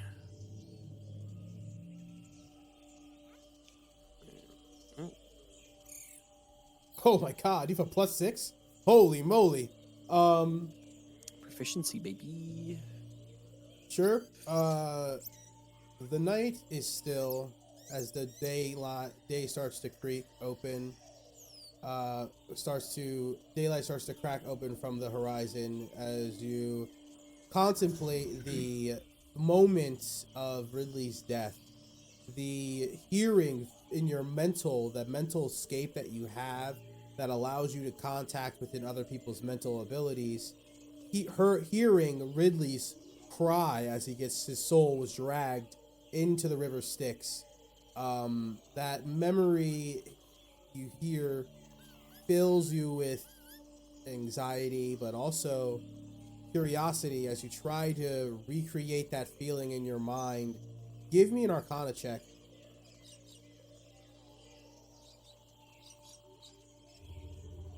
Rolled right past that 20. As you have it in your mind, the feeling slips, and time passes, and the morning sun is up, and you guys are ready to set sail.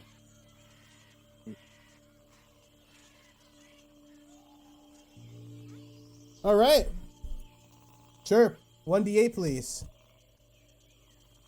Just one? That's no fun. Yeah, so, today calls for rain. Shit rain too. It's raining hard. You guys got your ponchos on. Yeah, the weather's ass. Nothing new here. You guys are used to it at this point. Ponchos are on. Yeah.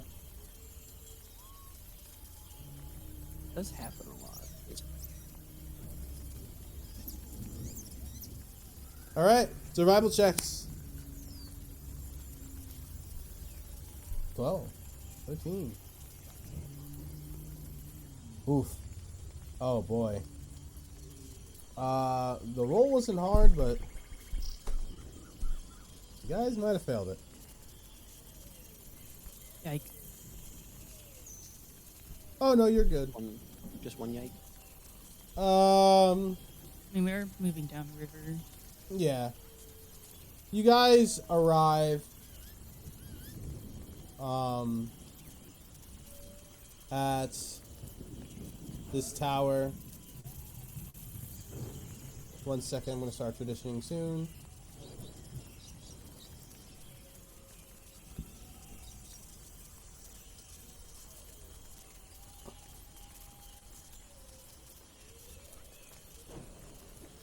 At the base of this tower,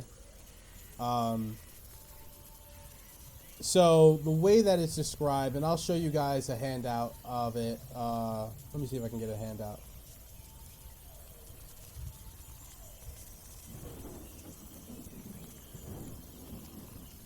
I could do a screenshot, that's fine.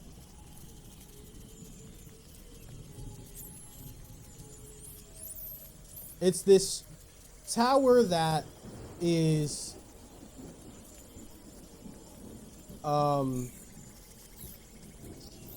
made of stone, but it's square and it goes straight up to the sky, and at the top of it there is a mini tower that has fire coming out of it, just burning fire, and the name of this place is called Firefinger.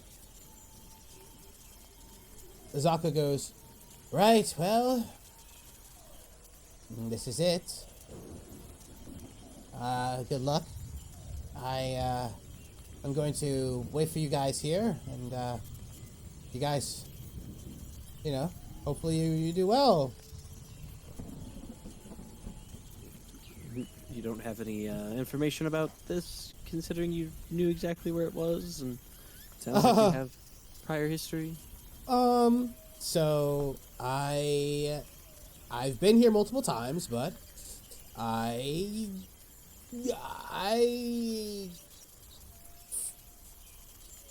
am afraid of heights. Gotcha. So I've never been inside. And this is where the terraform have taken your mask is? That's correct.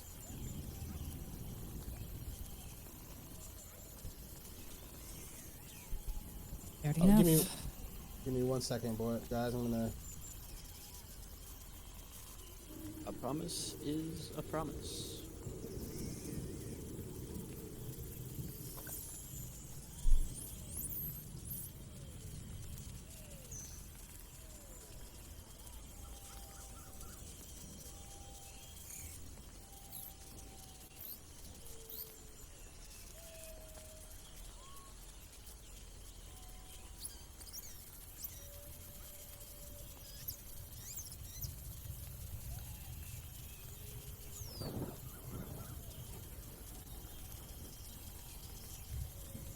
So, in maps, you'll see the map of Firefinger.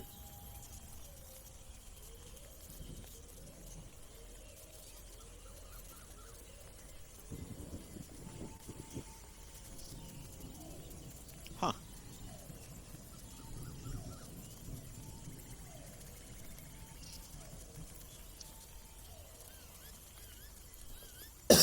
Rising above the jungle canopy, a 300-foot tall, naturally formed spire of rock with smoke issuing from a flaming beacon atop of it. The walls of the spire and sheer and dotted. The walls of the spire are sheer and dotted with small caves. Frail-looking ladders hang from narrow ledges above the various heights. So you guys get on the ladder to go south facing as you guys climb into a cave, and so this cave is small. You guys can make your way through.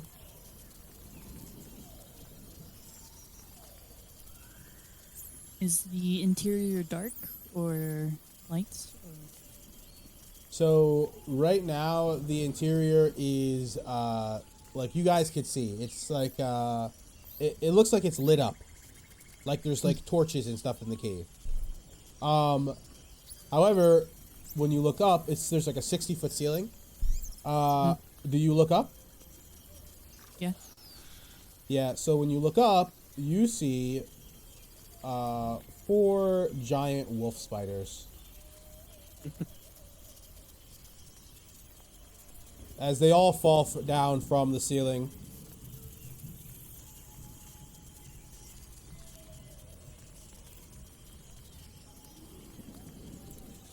Everyone roll initiative. No.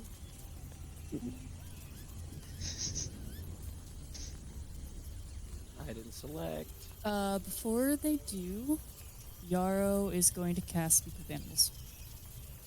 Okay. Spiders.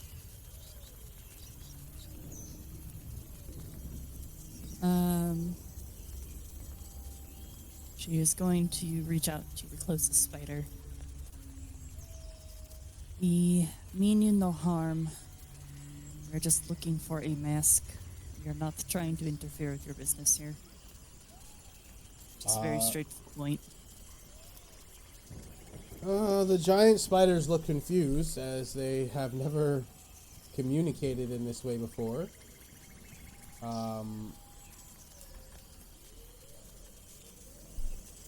They kind of just stare at you. You, I guess, not hear, but you feel the thought of, oh no, never mind. A giant spider does not have a high intelligence, so I don't think it can even it really can communicate with you. They kind of all just looking at you. Speak with animals. Is there a limit on the intelligence? Yes. Beast is limited by their intelligence, but a minimum beast can give you information about nearby locations and monsters, including whatever they perceive or have perceived within the past day. Maybe able to persuade the beast to do a small favor. So they understand you. They can't communicate back, so they're kind of just looking at you. He is going to look to the group. Just be like, I make no promises, but as long as we do not disturb them, they're kind, I think it'll be fine. We'll not have to worry about fighters. You're sure? I am not certain because they do not speak deck. Yeah, so just to go, so how do they look? What do your hunter instincts tell you? What do her hunter instincts tell her? I mean, you could, at this point, they're not attacking you. They were about to, but they're just kind of looking at you. So, I mean, you can give me animal handling if you want to, like, ask him to move and, like, you know, ensure that they're at least neutral towards you. Mhm.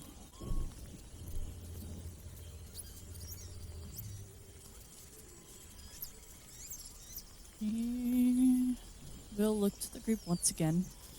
Because, well, initially they were going to be hostile. They have. The speech seems to have at least kept them out. I will try to ask them to move.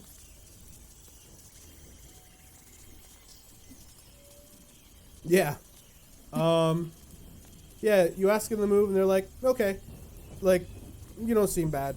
Nope. As they move out of your way, there's a path forward. Like so just goes. I believe that was one of the weirder negotiations I've seen.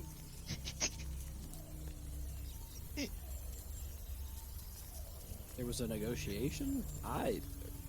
Sure, yep. Thumble is like, I will follow you. Well, I don't know what you told them. I just told them that we have no intention of harming them. If they have no intention to harm us, just be on our own. So as long as we keep that fact, don't touch them, don't touch their webs, we should be fine. So just goes. Fair enough. Alright. Yes, that being said, Yarrow will lead the group forward. You guys lead the group forward. Oh Lord. You lead the group forward and you go to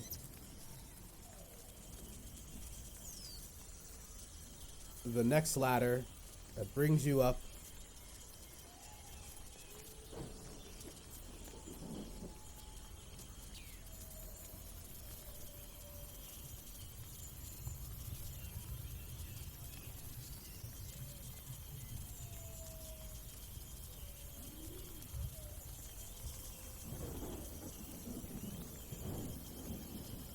Tight space.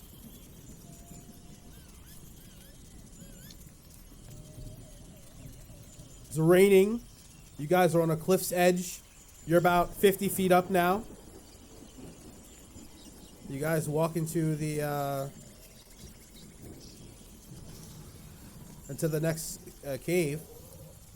There you see a swarm of centipedes with these creatures hanging from the ceiling.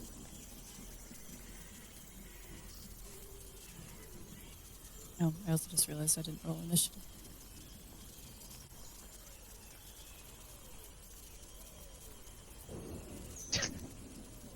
Lead the way, I guess. All right, Yarrow. Are you gonna try to communicate with these insects? So there's the centipedes and then the... Oh, there's a lot. What are the... There's a lot of things here. Yeah. Yeah. She's gonna go with trying to communicate, gonna set it up to potentially communicate. She's gonna go give me a moment because she's gonna ritual cast this one. Okay. It doesn't seem that they're immediately hostile. They're all And she's kind of gonna try doing to their own thing, yeah. Yeah. So, ritual cast that one. She's gonna Okay. speak to the things on the ceiling. She imagines she'll have better luck with those than the centipedes. Sure. And she's just gonna kind of repeat her shtick. She's not trying to do anything. So once again, You hear. you just want the go ahead. passage through, not trying to harm anyone. You hear a overwhelming, in unison, cry of sustenance as the creatures take flight at you. We're going to begin initiative. She'll yell out to the group. These ones are not friendly. No, they're not. Yay!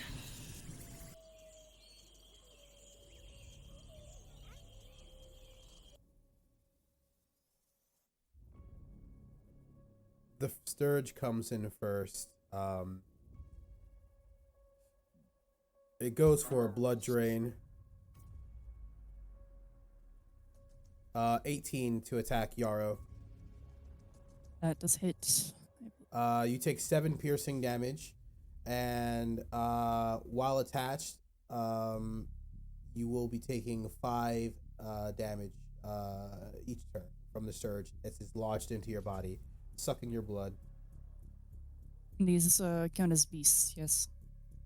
These are, that's a great question. Let me check.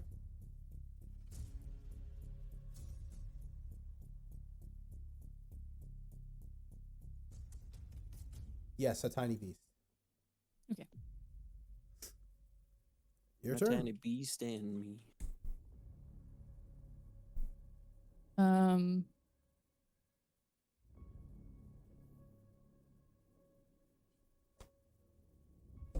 She's gonna try to get that thing off is her first priority, but she's gonna use her bonus action as well to shift Okay. her shift form.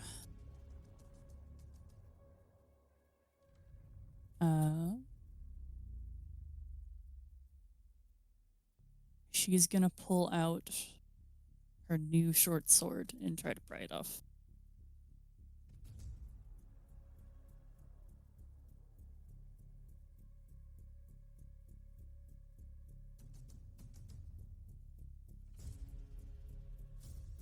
Okay, go ahead. Should I roll attack or Yeah, go ahead. Dennis? Okay. 12 does not hit. You miss. You don't attack yourself, but it's really hard to get off without hurting yourself. Please call to the group, get this damn thing off me. Anything else? Nope, that's both of her actions. Oh, I missed that. Whatever. This surge comes flying in. Suke attached itself to Yarrow. Sorry, Again? Yarrow. Another surge. There's multiple surges. It's going to try to blood drain. 11. That misses. It misses as it's not able to lodge itself into you. You guys see a swarm of undead spiders come from the side and start making its way down the tunnel. He's going to try to bite Yarrow. A 12? That misses. Yarrow, you're able to dodge the majority of them, but they are starting to crawl on top of you. Thwomp, you're up. I go to try to hit the one that's blood sucking. You are try to grab it and just stomp it to the ground. Okay. Attack. If you want, go ahead. Yeah. Or would that hurt you? Or I mean, if you hit the creature, no. okay. Just don't miss. Oh yeah, that hits. Yeah, you splat it. Splat. It's disintegrated. It's destroyed. One shot it. Of course. All right, and then I go to hit the one that was trying to attach to Yarrow. Okay. Unarmed.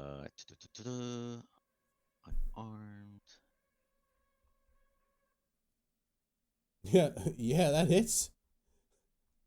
8 bludgeoning. Yeah, you fucking pop it like a balloon. Pop. Done. Then fuck. Thwomp will try to. Okay, we're in a really tight corridor. Is it possible for me to go? Is it like this, or would it? Yeah, would you'd be I on the not ledge. able- You wouldn't be able to get inside. There's a giant wall there. Yeah, You'd be but- on the ledge though. Hmm. Just be careful. You're 50 feet high, so it's raining. So one misstep and you could fall 50 feet, which would hurt a lot. It would hurt. I'm counting on my slow fall to help me there, but It would hurt. okay. You slow fall It wouldn't be as would. bad. Yeah.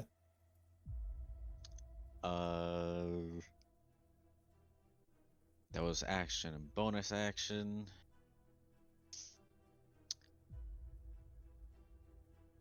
I'm gonna.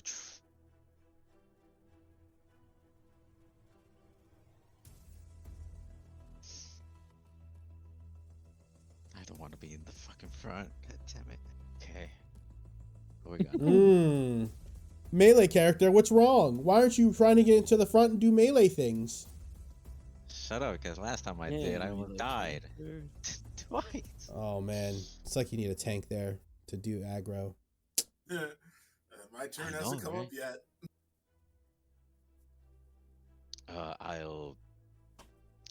I'll tell Tristan. It's like, hey, I think you might be better. I think you might be better at tanking these things. As I try to like be right past him right there, so he gets an opportunity to move in. Or can he still move in through me? I'm not sure. You can move. You can move through you. If it's a willing participant, you just have reduced speed. Oh. Okay, then I'll just stand here and I'll tell him to, hey, move in front. Yo, get in front. Hey, positions. You're A gonna hold your person action, that is or? entirely clad in armor. And that is my turn. Sure. Excellent. I guess I'll try to go around and see if there's another way in, because this is getting a little tight.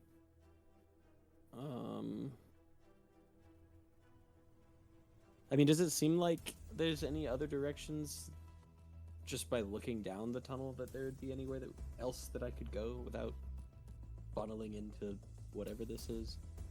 If you're asking if you can go inside the tunnel and see different directions, yes. If you're asking if you can move around and see different directions, also yes. Well, it's just, is there, just by looking inside towards where these things are coming from, is there like a source of light that would indicate that if I ran around the side that there would be another hole, or does it seem like this is pretty much it? Pretty much it. Okay. Maybe I won't do that. Like I said, you can see it's lit, so you can see like there's a hallway, but you can't see beyond the corner, Right. Alright, well, I will just throw dagger at spider cluster. Take this, spiders. Huzzah. Yeah, that hits. 20? Yeah, that Sweet. hits. 4 psychic. 4 psychic plus sneak attack because engaged with Yarrow. I need to make a thing for my sneak attack. That's what I keep forgetting to do. But sneak attack is there. 6. Oof. That's tough. So 10 total damage for the first dagger. Okay. I mean, you're fucking up the spiders. Okay, so there's still a swarm there, so I will throw my second dagger. That's not the correct button. I meant this one. That hits. 15. Previously, it was the damage roll, so 6 psychic for that one. Okay. I mean, you're crushing a pool of spiders. All right, and then I'll back up, and I'll say to everyone in their pretty little heads, we're going to have to let some of them come out. It'll be easier for more people to hit things if they're not so far away. That's your turn? Yeah. Okay, the swarm of centipedes make their way through the spiders. Outside, they are now attacking Meghan. They go for the bite. A 17 hits. Meghan takes 10 piercing. She's infuriated.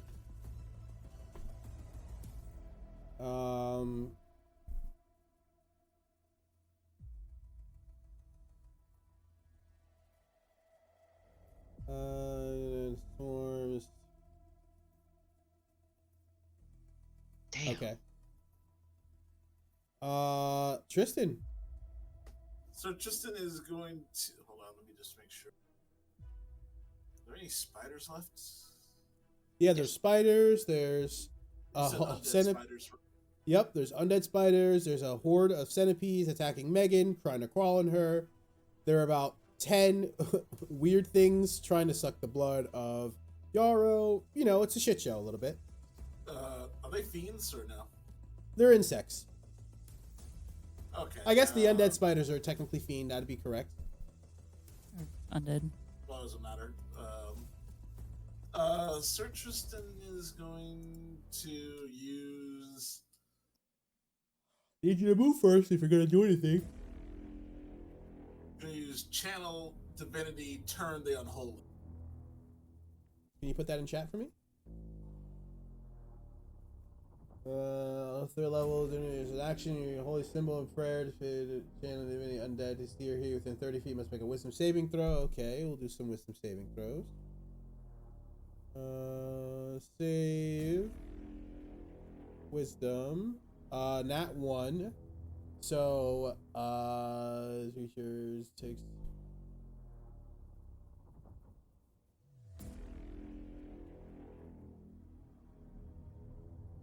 Okay, this creature runs away from Tristan.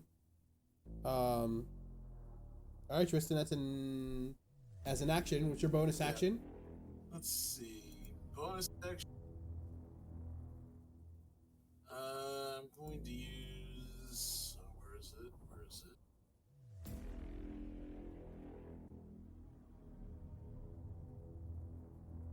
Where is it? I think it's Shield of Faith. Let me just check.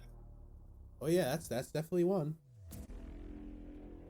Yeah, I'm going to use Shield of Faith. Okay, you shield of faith on AC +2. Are you gonna move? Yeah, give me a second.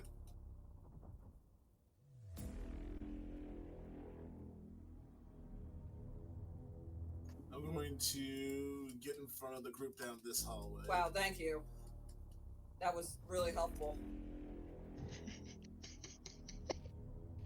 Hearing Cecile in the back sometimes. Yeah. All right. So- I'm gonna end my turn right there. So clear, too.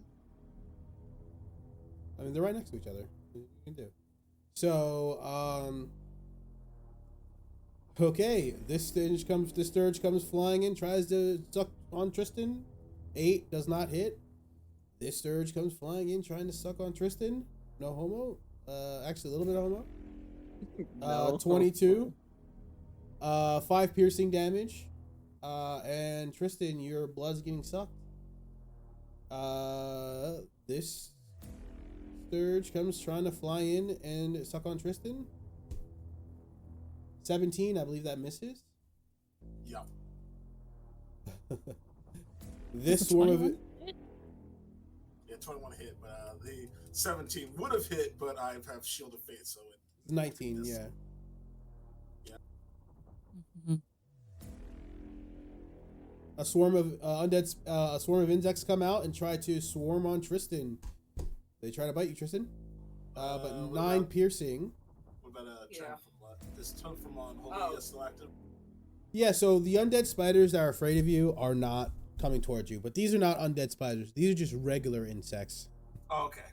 Fair enough. Yeah, got a mix. This sturge comes in flying on Tristan, trying to suck his blood. 22, Tristan, 6 piercing damage, and you losing some of your blood.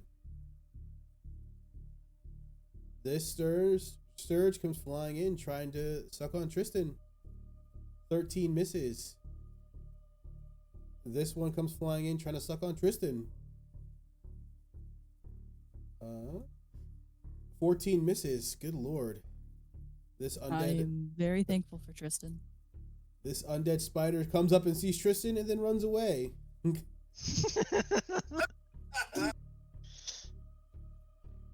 This swarm of centipedes swarms Tristan. They bite. 18 misses. Megan. She goes, excuse me. Oh my god, this is so fucking annoying.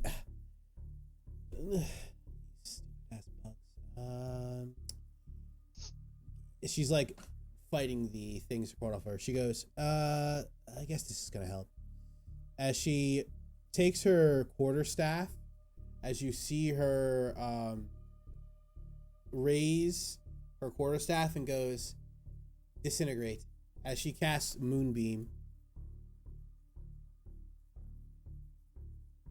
As she does, as a light forms above the, a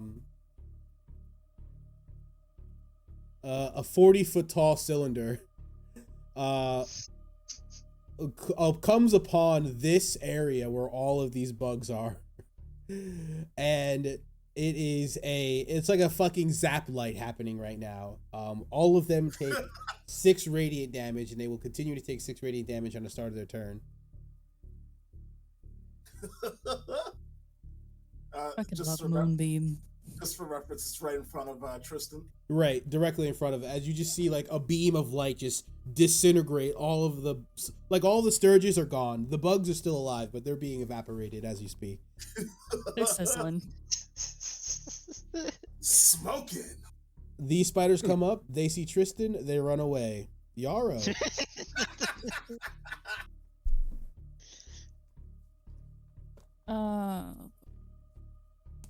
Yarrow is going to. She doesn't really have advantage on anything. So that being said, she is going to try to get the what's the word? She's gonna try to get the one surge on Tristan off Okay, with her short sword again. go ahead.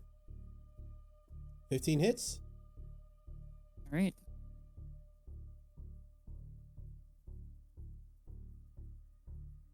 You can just click on the word short sword on the chat Oh, if you want to whoops. roll damage. 9 There we piercing, go. you pop it like a balloon, like pop. Or I guess slash, but yeah. Slash it off him. Yeah. And anything else you want to do? For now, no bonus action. On to whoever's next. Yiders. The spiders are afraid of Tristan, and thus they stuck. Thwomp. They stuck.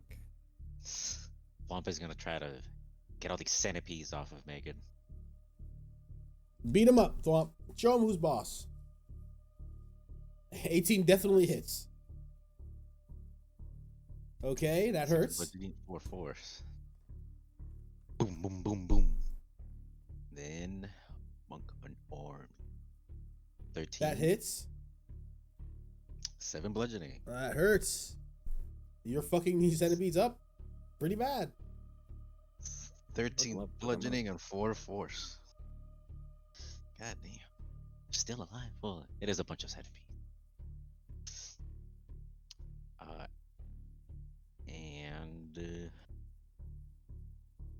No, yeah, that's the end of my turn. Chirp. I will also try to get rid of those centipedes that are accosting Megan. That hits. Sweet. It's Yeah. 4 plus.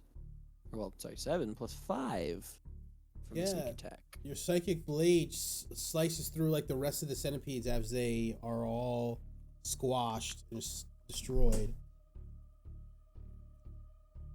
All right, well, I guess we're going in instead. And then I'll walk up and I'll throw my offhand. And I'll miss. Yeah, you missed. Too many fucking people in the way. That'll end my turn. Tristan, you are being accosted, but there's a beam of light in front of you frying the bugs. What would you like to do? So wait, Tristan there's is actually a going specific to area I have use to go to. his hammer with great weapon mastery on. Let's Okay. Little G, great weapon mastery. By the way, Tristan is now powerful. see. You were saying he wasn't powerful before? Nope, Yeah, he wasn't. What? He was not. Just now powerful. He just got his power back. The base level. He's base level guy. He's back to base level Goku. Base level Tristan. He's like, okay, I can fight now. Got his base cannon. That's what he got. Blackface isn't cool.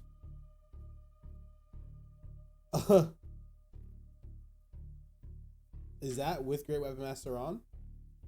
Steve. I Yeah, it says believe- Great Weapon Master right Well, he there. wanted to die. I don't know what to So- tell you. Yeah, because it's minus I mean, 5. I don't know what Oh, they're. yeah. they're- So yeah, 16 hits as you do 18. As you squash this first one, squished. And if I remember correctly, does a great weapon give an extra attack, or is that the other thing?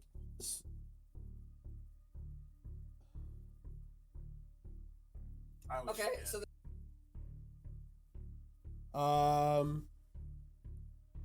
So Great Weapon Master, when you, I believe with Great Weapon Master, if you would kill something, you get, you can use your bonus action to make another attack, if I'm not mistaken. that the I believe machines so. rebelled So, against. Okay. the creators. Is there anything near me that's attacking me? The Yeah, centipedes? there's like 2 swarms of centipedes, a swarm of insects, 3 sturges. They're all trying to attack you. The machines 3 would sturges. have been Okay, still I'm with the going to aliens. Actually, use, I take that back. The sturges are all dead from Meghan. They didn't last. They did So- not survive the moonbeam. You got a swarm of centipedes right now. They took some moonbeam damage, but they're still alive. All right, I'm going to use the chime hammer on them again.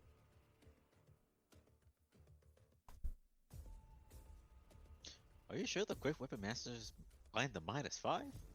Yeah, that's what I'm looking for. Hold on, It let might me be. see. It might be accidentally adding it. It should be here. Oh no, it's on. It's minus, at least for a sharpshooter, it's -5 to your Yeah. hit roll, but you do 10 more damage. Yeah, it It's is. the same. Same for a great weapon master. Yeah. Right. But first, Okay. Yeah, no, he wasn't rolling. It wasn't rolling on correctly, but that's okay. yeah. So that's a 13, but unfortunately 13 still hits. So so that's 21 as you squish the second bugs, swarm of bugs in one one hit.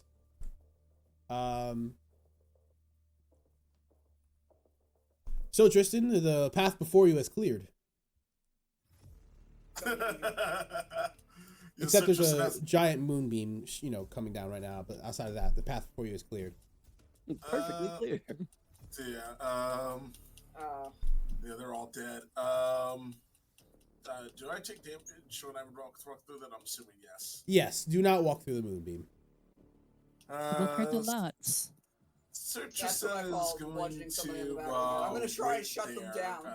Because walking through that beam is probably gonna, hurt. Is there another way around? I think. Yeah, there is.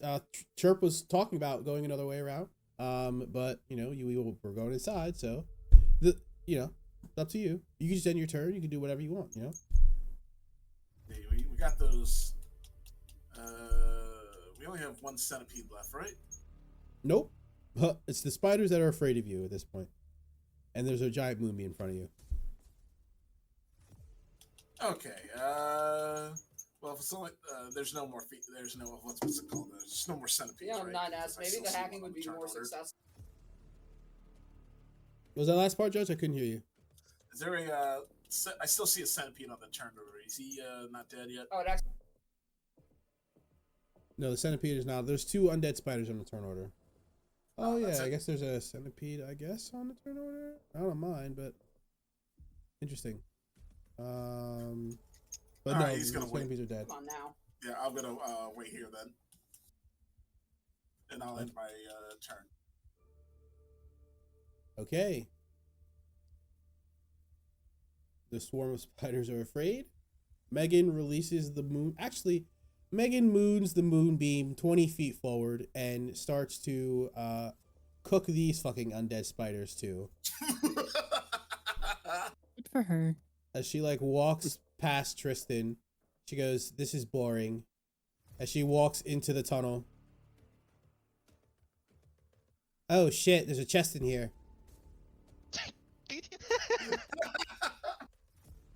Make sure that's legal. 1 second.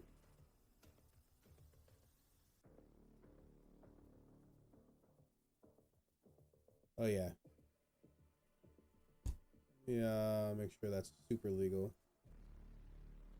Super legal. Yeah, okay, so she goes right here. Oh, there's a chest in here. The undead spiders, they come out, they see Tristan, they run away. Yarrow. Yara will, you know, have being behind Tristan watch these spiders just like look at him, run away, look at him, run away. So while still cautious, she's gonna just step around Tristan and follow Megan. She also has additional movement because she is shifted. Yeah, and Let's in the double room check. you see a fucking, just like in that other temple, a chest, peculiar chest, standing in the center of a, looks like a platform. Oh, great. This again. We have another chest just like the crocodile temple. That being said, she's gonna look around to see if, like, is this as high as they go, or is there another path up? Like, No, is it there just is. this chest? Yep, that's it. There's just this chest.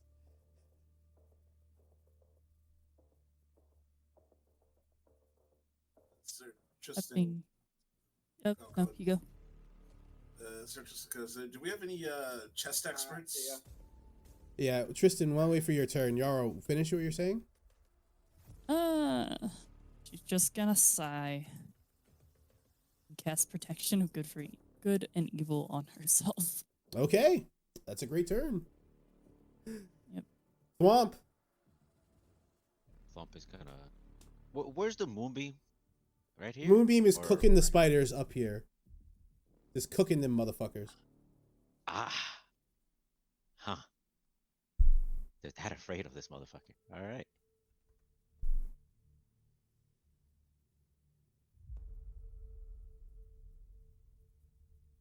What am I aiming for? I have 40 movement. Fuck it. I can move. I move past Tristan and past Megan. It's like, ah, shit. I'm behind her token. I can't move. Thank you. You know, we found another chest like the other one. You know, nods and points to it up on the thing, and it doesn't seem like there's a way forward. So, I really hope Azaka's mask is in there. There was That's- the outer ledges. We haven't checked those.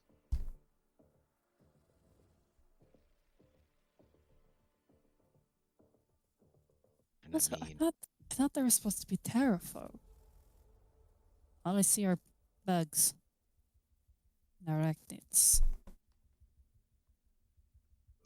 as Thwomp, Thwomp tries to, actually, he's like, wait, the tower looked a lot taller than 50 feet. He yells out to Chirp, he's like, hey, Chirp, any other ladders to go up? You're still outside, right? Let me look. All right, Thwomp, is that your turn? Yeah. Sure. Chirp goes right after, so perfect. I guess I'll go look. Seems like they've got it. They're looking around. 1, 2, 3, 4, 5, 6. Look and behold, there is a ladder that goes up. Whoa! Right, that's right. This was Telepathically. Completely optional. Telepathically, you are informed that there is, in fact, a ladder on the outside ledge. Okay. Good. Can I respond or do I wait for my turn? Wait for your turn. And then I will Tristan. use my action. Oh, I'm to sorry, go 1, ahead. 2, 3, 4, 5, and then I'm on the ladder with 6. I don't know how tall the ladder is, but You gonna dash? yeah, I'm dashing over to the ladder. Okay. The ladder's about 100 feet high, by the way. And and it's raining. Oh no! Huh. Don't worry, we'll get to that when we get there. Tristan. Yeah, well, yeah, we had the Yeah, I ladder. didn't realize that the combat was still going. That's the only reason why I said when it was going. Yeah, the spiders are afraid of you, but they're still trying to attack. But they're just afraid of you because you're currently concentrating on your turn undead. Yeah. Well, yeah, but no, the screen blanked out, so I didn't see them. So whatever. All right, I'm gonna use Great Weapon Master Chime Hammer with a spider in front of me. Actually, since they're afraid of me, I forget how it works. Do I have advantage on them or no? No. All right, got it.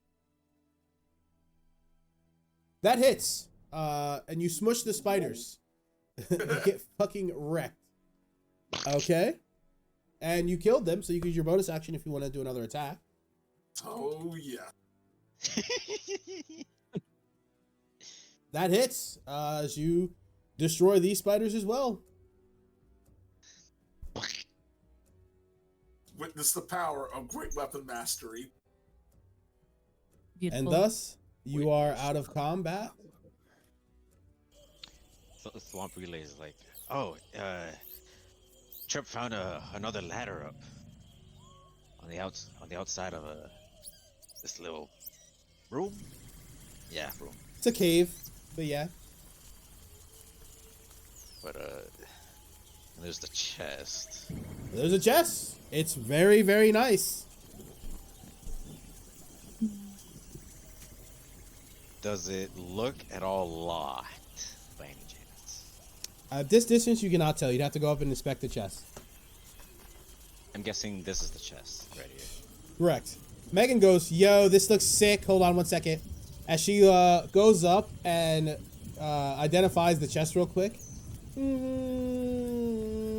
Nah, this is fine. It's fine.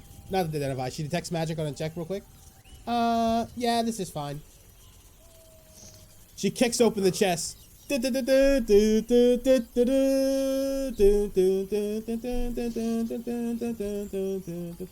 You guys receive 250 gold pieces.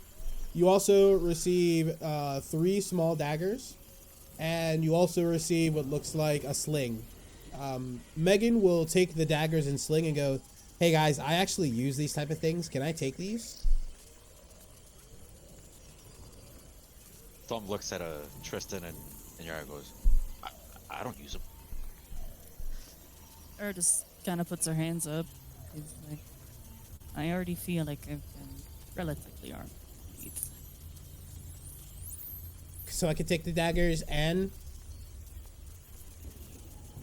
the sling? If you feel confident with them, I'm not opposed. Yeah, I do. Check this out. She takes a metal ball out of her hand, takes out the sling, and fucking whips it past your head. Thwomp. Shaping! I look Sick, back. huh? Did it create like a hole in the wall? Yeah, it's enlarged into the wall. Thumb goes. A slingshot, I should say, not a sling. Oh, okay. Thumb goes and like yanks it. I was like, God damn. Like Sir Tristan goes over to the wall and goes, yeah, that's in there deep. It's in there really deep. Yeah, this thing seems pretty cool. Maybe a little magical. It definitely has some magic properties, but got some gold. Nice. Cool chest. Kind of claps. Impressive. Nice shot. Sir Tristan whistles like.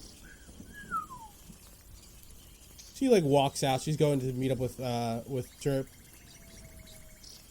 Sir I Tristan was looks just at Yarrow. following, like, God damn, that shit went through the wall. Like Sir Tristan looks at Yarrow and goes, I like her. I like her. Yeah. Chris, Yara also nods. Thumb tells me, Why didn't you have a sling before? You were carrying the metal balls. She does have a sling. But this one seems magical, so she took it. Fair enough. In your head, Thwomp, you hear, you know, when I was younger, I was taught not to ask a lady about her balls. All right, we will take a quick 5 minutes, 7 minutes really, and we'll pick back up at 5:30 or at the bottom of the hour, and we'll wrap up the rest of the session up at the 3rd floor. Huzzah! Huzzah!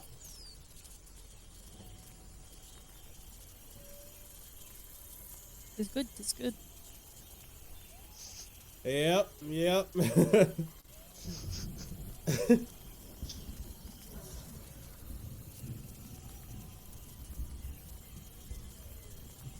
Welcome to Firefinger. Now, this dungeon is designed for level 2 people, but you guys didn't meet Azaka till later on, which is fine. So this is a little bit of a quick run through, you know. But it's good to feel powerful sometimes, you know. Yeah, Right. it's nice. You know that.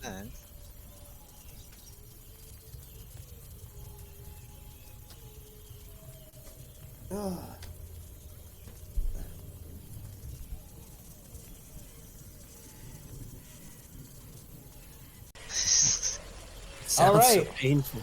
It's about to In pop. front of you lies a 100-foot ladder, and you begin to climb. Unfortunately, this ladder is slippery, and thus, I require everyone to make a dexterity saving throw as the wind gusts past. Keep in mind, it is torrentially downpouring, and not hurricane, but very, very thunderstorm. Lightning is going off. Dexterity saving throws all around. I also am gonna I- throw out that Yara's still shifted, so she gets 10 extra feet of movement. That helps. Okay, good to know. Oof. As a reaction. Mr. Dexterity saving throw. Ay, ay, ay, ay, ay. Tristan. Okie dokie. Tristan, you slip, my friend. You are about 50 feet in the air on the ladder. You fall, no, 30 feet in the air on the ladder. You fall down. You are moving past your friends. Give me acrobatics to try to grab onto a ledge or grab onto a friend. Acrobatics, you're able to grab onto Thwomp's foot and then hit the ladder and grab the ladder as you save yourself. So you're back at the beginning of the place. However, you can climb again.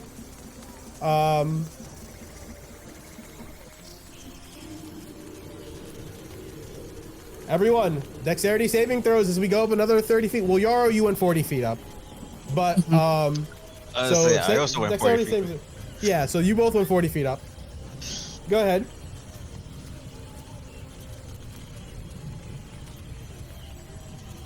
Okay, yeah, you guys are good. Tristan, you go up 30 feet. Thwomp. Yarrow, you guys are 80 feet. Chirp, you're 60 feet. Dexterity saving throws.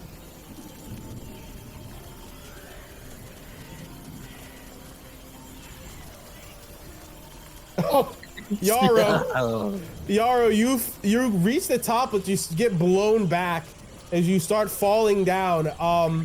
You try to grab onto something, but you actually get blown sideways, so there's really nothing to grab.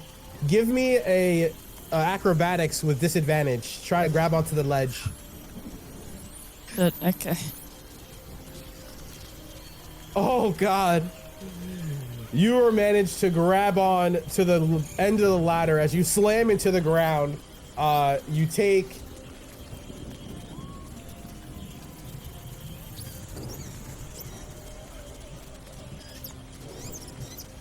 oof. Eesh. 22 fall damage, bludgeoning. Oh. Hey. I'm really glad I'm shifted right now. Okay. So, Yara, you're back at the beginning. Dexterity saving throws all around. Yeesh. Okay. All right, just adjusting health. Is wait, Thwomp already at the still top? disadvantage. That's 40 Yeah, feet. Thwomp.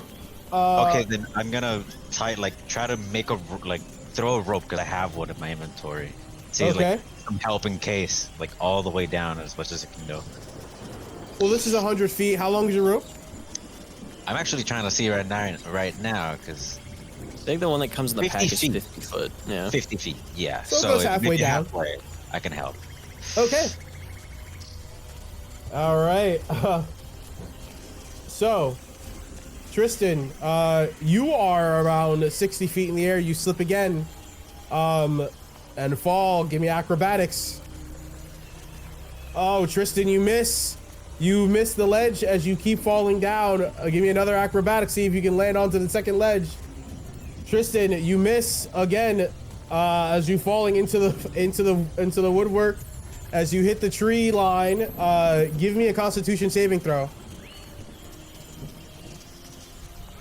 Ooh, Tristan. Wow, Tristan, you got very, very lucky. Wait, no, I lied. You did not get very lucky. You take 42 fall damage as you are knocked unconscious. Ooh. I forgot about Megan this entire time. Let me roll for her. Ah, should be fine. Yeah, Megan sees Tristan fall down, and she looks at you guys and then goes, "I'm gonna be right back." As you see her like jump off the ledge as she goes flying down. What the fuck? BRB commits Sudoku. Yeah. Yara's just gonna wave her hand, kind of just like, yeah, this druid things. Yeah, she shifts into her starry form as she floats down to where Tristan has landed. As she looks over his body, Tristan is your sternum, your legs, they're broken. You are unconscious. This young lady goes over you as she sighs and goes, "This is why your type aren't really good in these particular situations, I guess. Well, at least I'll try." She gives you a cure wounds at her highest level. You receive 8 hit points, Tristan, as you are brought back from being unconscious. So Tristan wakes up and goes, "I'll have you know, I was still right." Ugh. Oh, Tristan, wait. your leg is broken. You are actually out of this encounter for the rest of the session. So, as is Megan. So, the lot of you, 3 of us. What I did I get believe, with my 20? Chirp, you're good. You're at the top. Nice. Yarrow, you're good. You reached the top. Or, You guys are on the 3rd floor. As you reach the 3rd floor. Well, let's just say you got some company, and they're not happy to see you. Not nice. Is it a fucking rock? It better not be a rock. I'll be upset. Yara is going to Not a rock. It is a terrafolk, choke. as it's perched. She's just gonna look this thing dead in the eye and chug a potion. Glug glug glug glug glug glug glug. Oh wait, oh my god, I completely forgot. There. Sorry, forgot my temporary hit points. 7. No, it's better than nothing. The terrafolk look at you. What are you doing in my patch? Yeah, what are you doing in my patch? You tiny bird, tiny bird, tiny bird.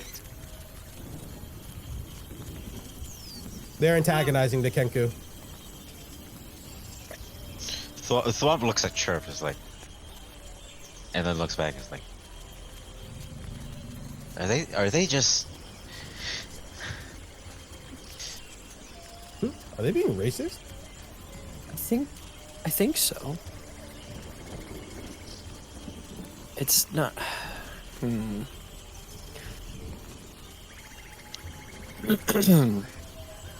Are we going to try to talk our way out of this?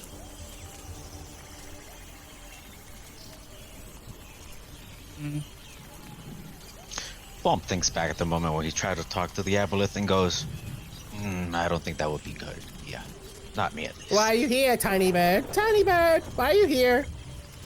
I say we at least give them a chance. Leave our perch. Leave our perch.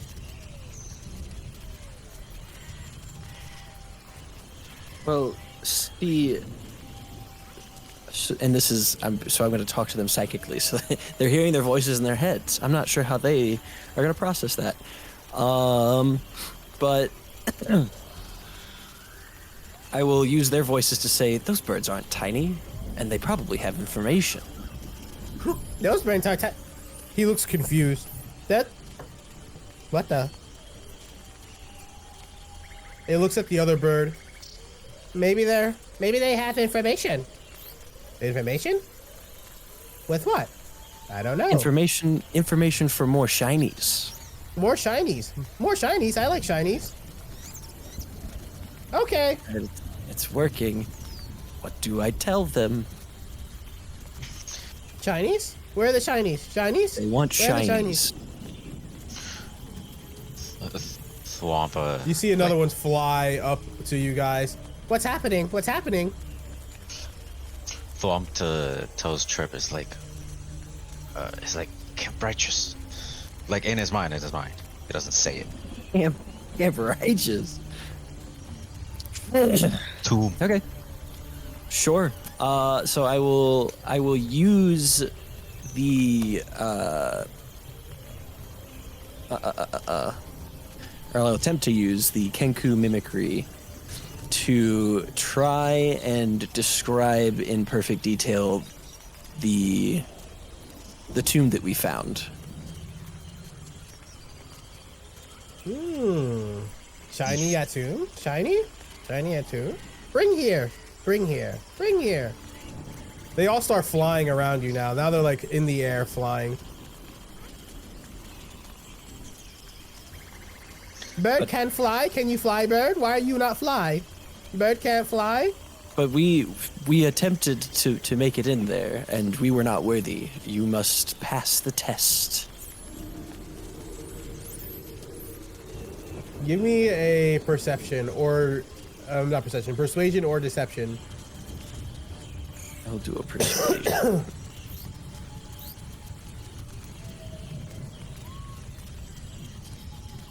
And I'm gonna use my bolstered knack.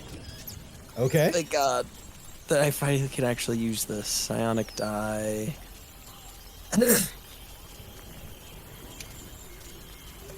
It's not great. It's a 9. No shiny. Tell me where it is. Why no fly? Tell me where it is. Tell me where it is. Tell me. No fly. No wings. Half there's no bird, wings. half bird, half bird. They start calling you half bird. They start squawking. Half bird, half bird, half bird. All this squawking is starting to get on Yaro's nerves. Like guys she's see kind an of growling older- a bit. You see Her an ears older terror flatten. folk come up. Ah, it looks like the youngins are excited. What brings you here, adventurers? Shiny, shiny. Be gone! Go to your mother. Y'all are being bad. Aww. Aww. They fly off.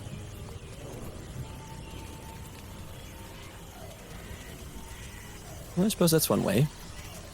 Sorry about that. The young ones can get excited when they see those they figure to look like prey. Come in, come in. Yaro kind of side eyes her two fellow Kanku, kind of not expecting a level of hospitality, especially after everything they've been through So from the Terra folk. Thwomp will just grab a potion out of his inventory and just give it to Yaris, like, just in case. She nods and takes it very gingerly, very thankfully.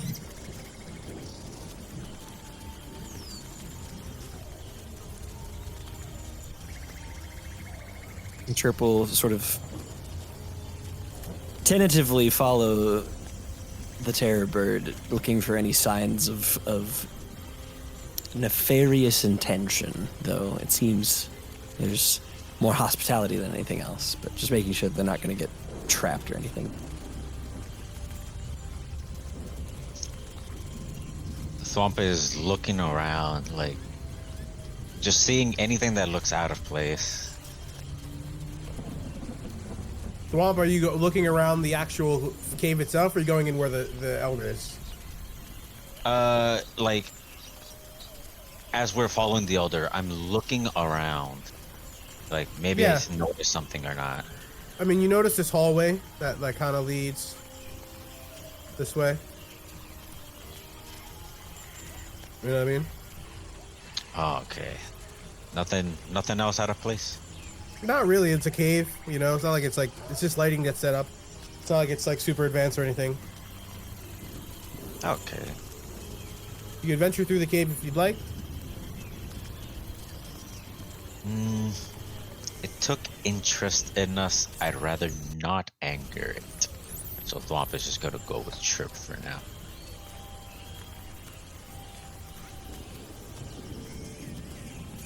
Yarrow's kind of reluctantly following, also keeping her eyes peeled. She doesn't like this, but once again is just kind of going with what the group's doing.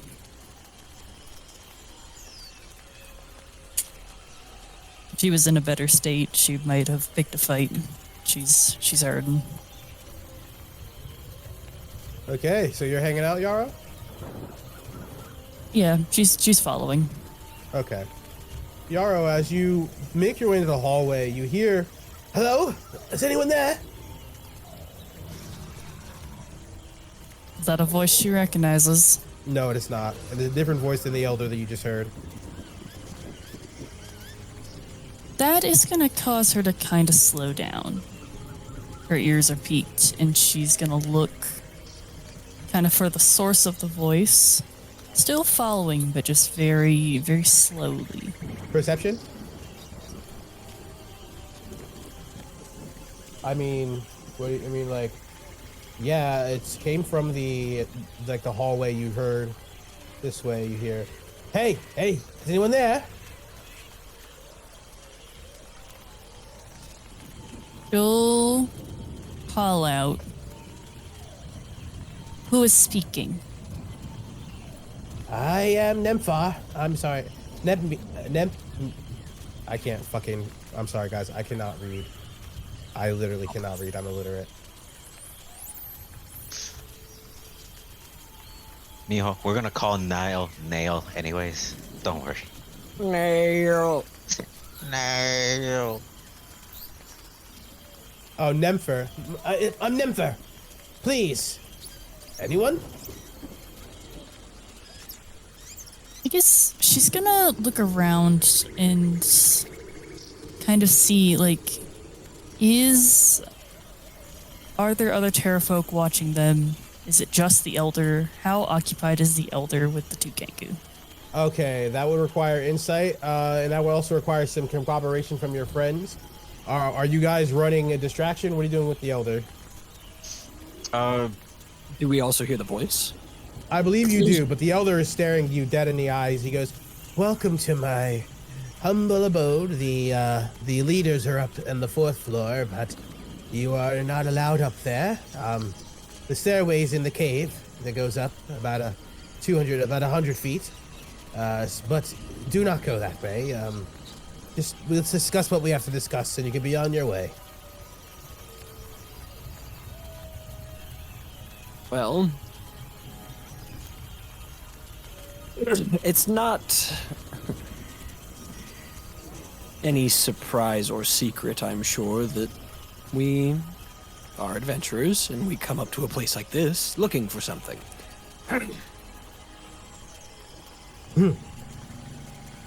While they're Yes. talking, Yarrow, give me a stealth check and start making your way through the cavern if you so choose.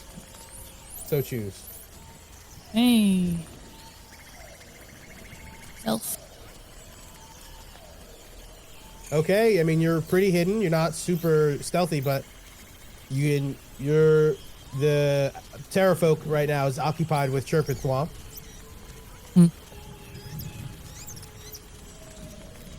She's gonna look for the source of the voice. Yeah, the Kind of source was knowing coming. that doesn't sound like Terrafolk to her. Yeah, it was coming from this way.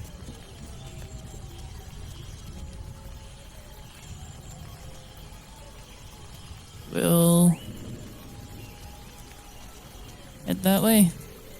Kind You of keep a low see- profile. As you keep your low profile, you see and like shackled and chained to a wall a Aarakocra. He is stuck. Hello? Anyone there? Keep your voice down. Oh, hello. Where are you? She's gonna be kind of confused because she's pretty sure she's relatively close to this man. She's trying to see if, like, can he see? Good question. I'm here, about 10 feet or so. Front of you. You not see me. Sorry, these stupid Terrafolk, they put something in my eyes I can't see right now. Please, I need your help.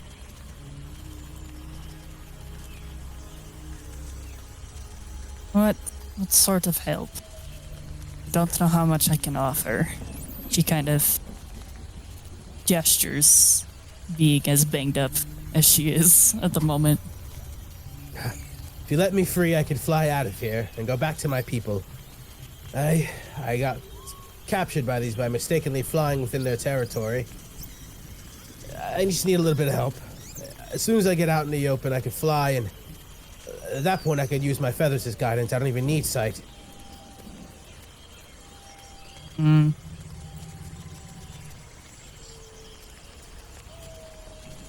Eric kind of thinks to herself. And are you sure you can evade the Terrafolk if I even let you out? Please. I just need to get out of here. I need to get back to my people. Something very important is happening in this land, and I need to tell them. I guess her thing is she's trying to gauge if she were to let this Aarakocra out, would he survive?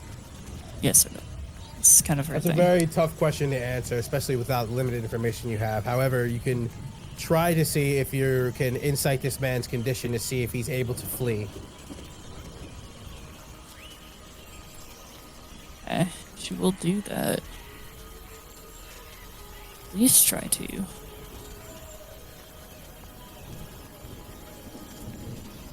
With your 19, you can determine that, like, physically he looks decent, but I guess maybe they put something in his eyes so you can't see right now. So he's somewhat blind, you guess? You'd have to do, like, you get closer, do, like, a medical check to see what's up with his eyes. But for the most part, he looks, I mean, beat up for sure, but nothing maimed or anything along those lines. Able to flee. Is it still daytime? Yes, outside? it's daytime. Yeah, I mean, right now you're probably cracking, like, nightfall's gonna be coming soon, but you got like 3 more hours of sunlight for sure.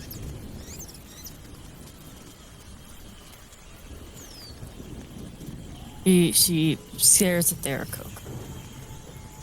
Aarakocra. Words.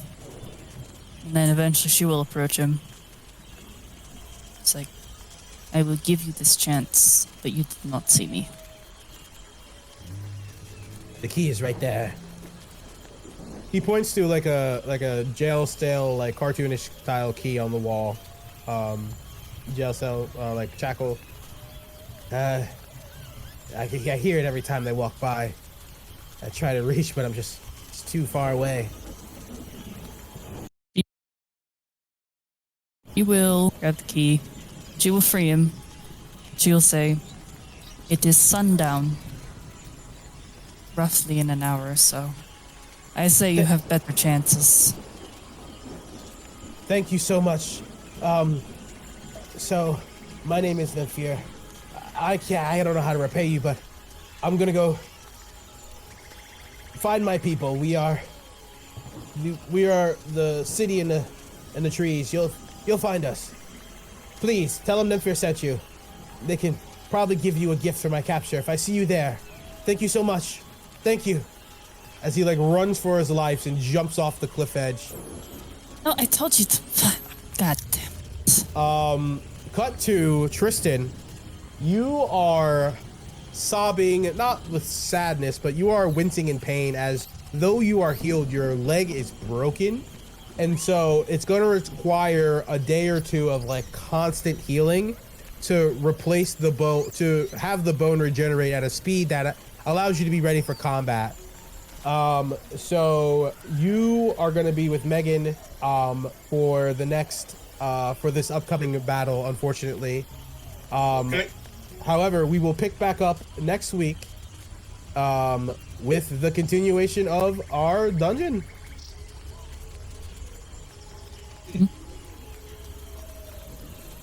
Well, this was not expected.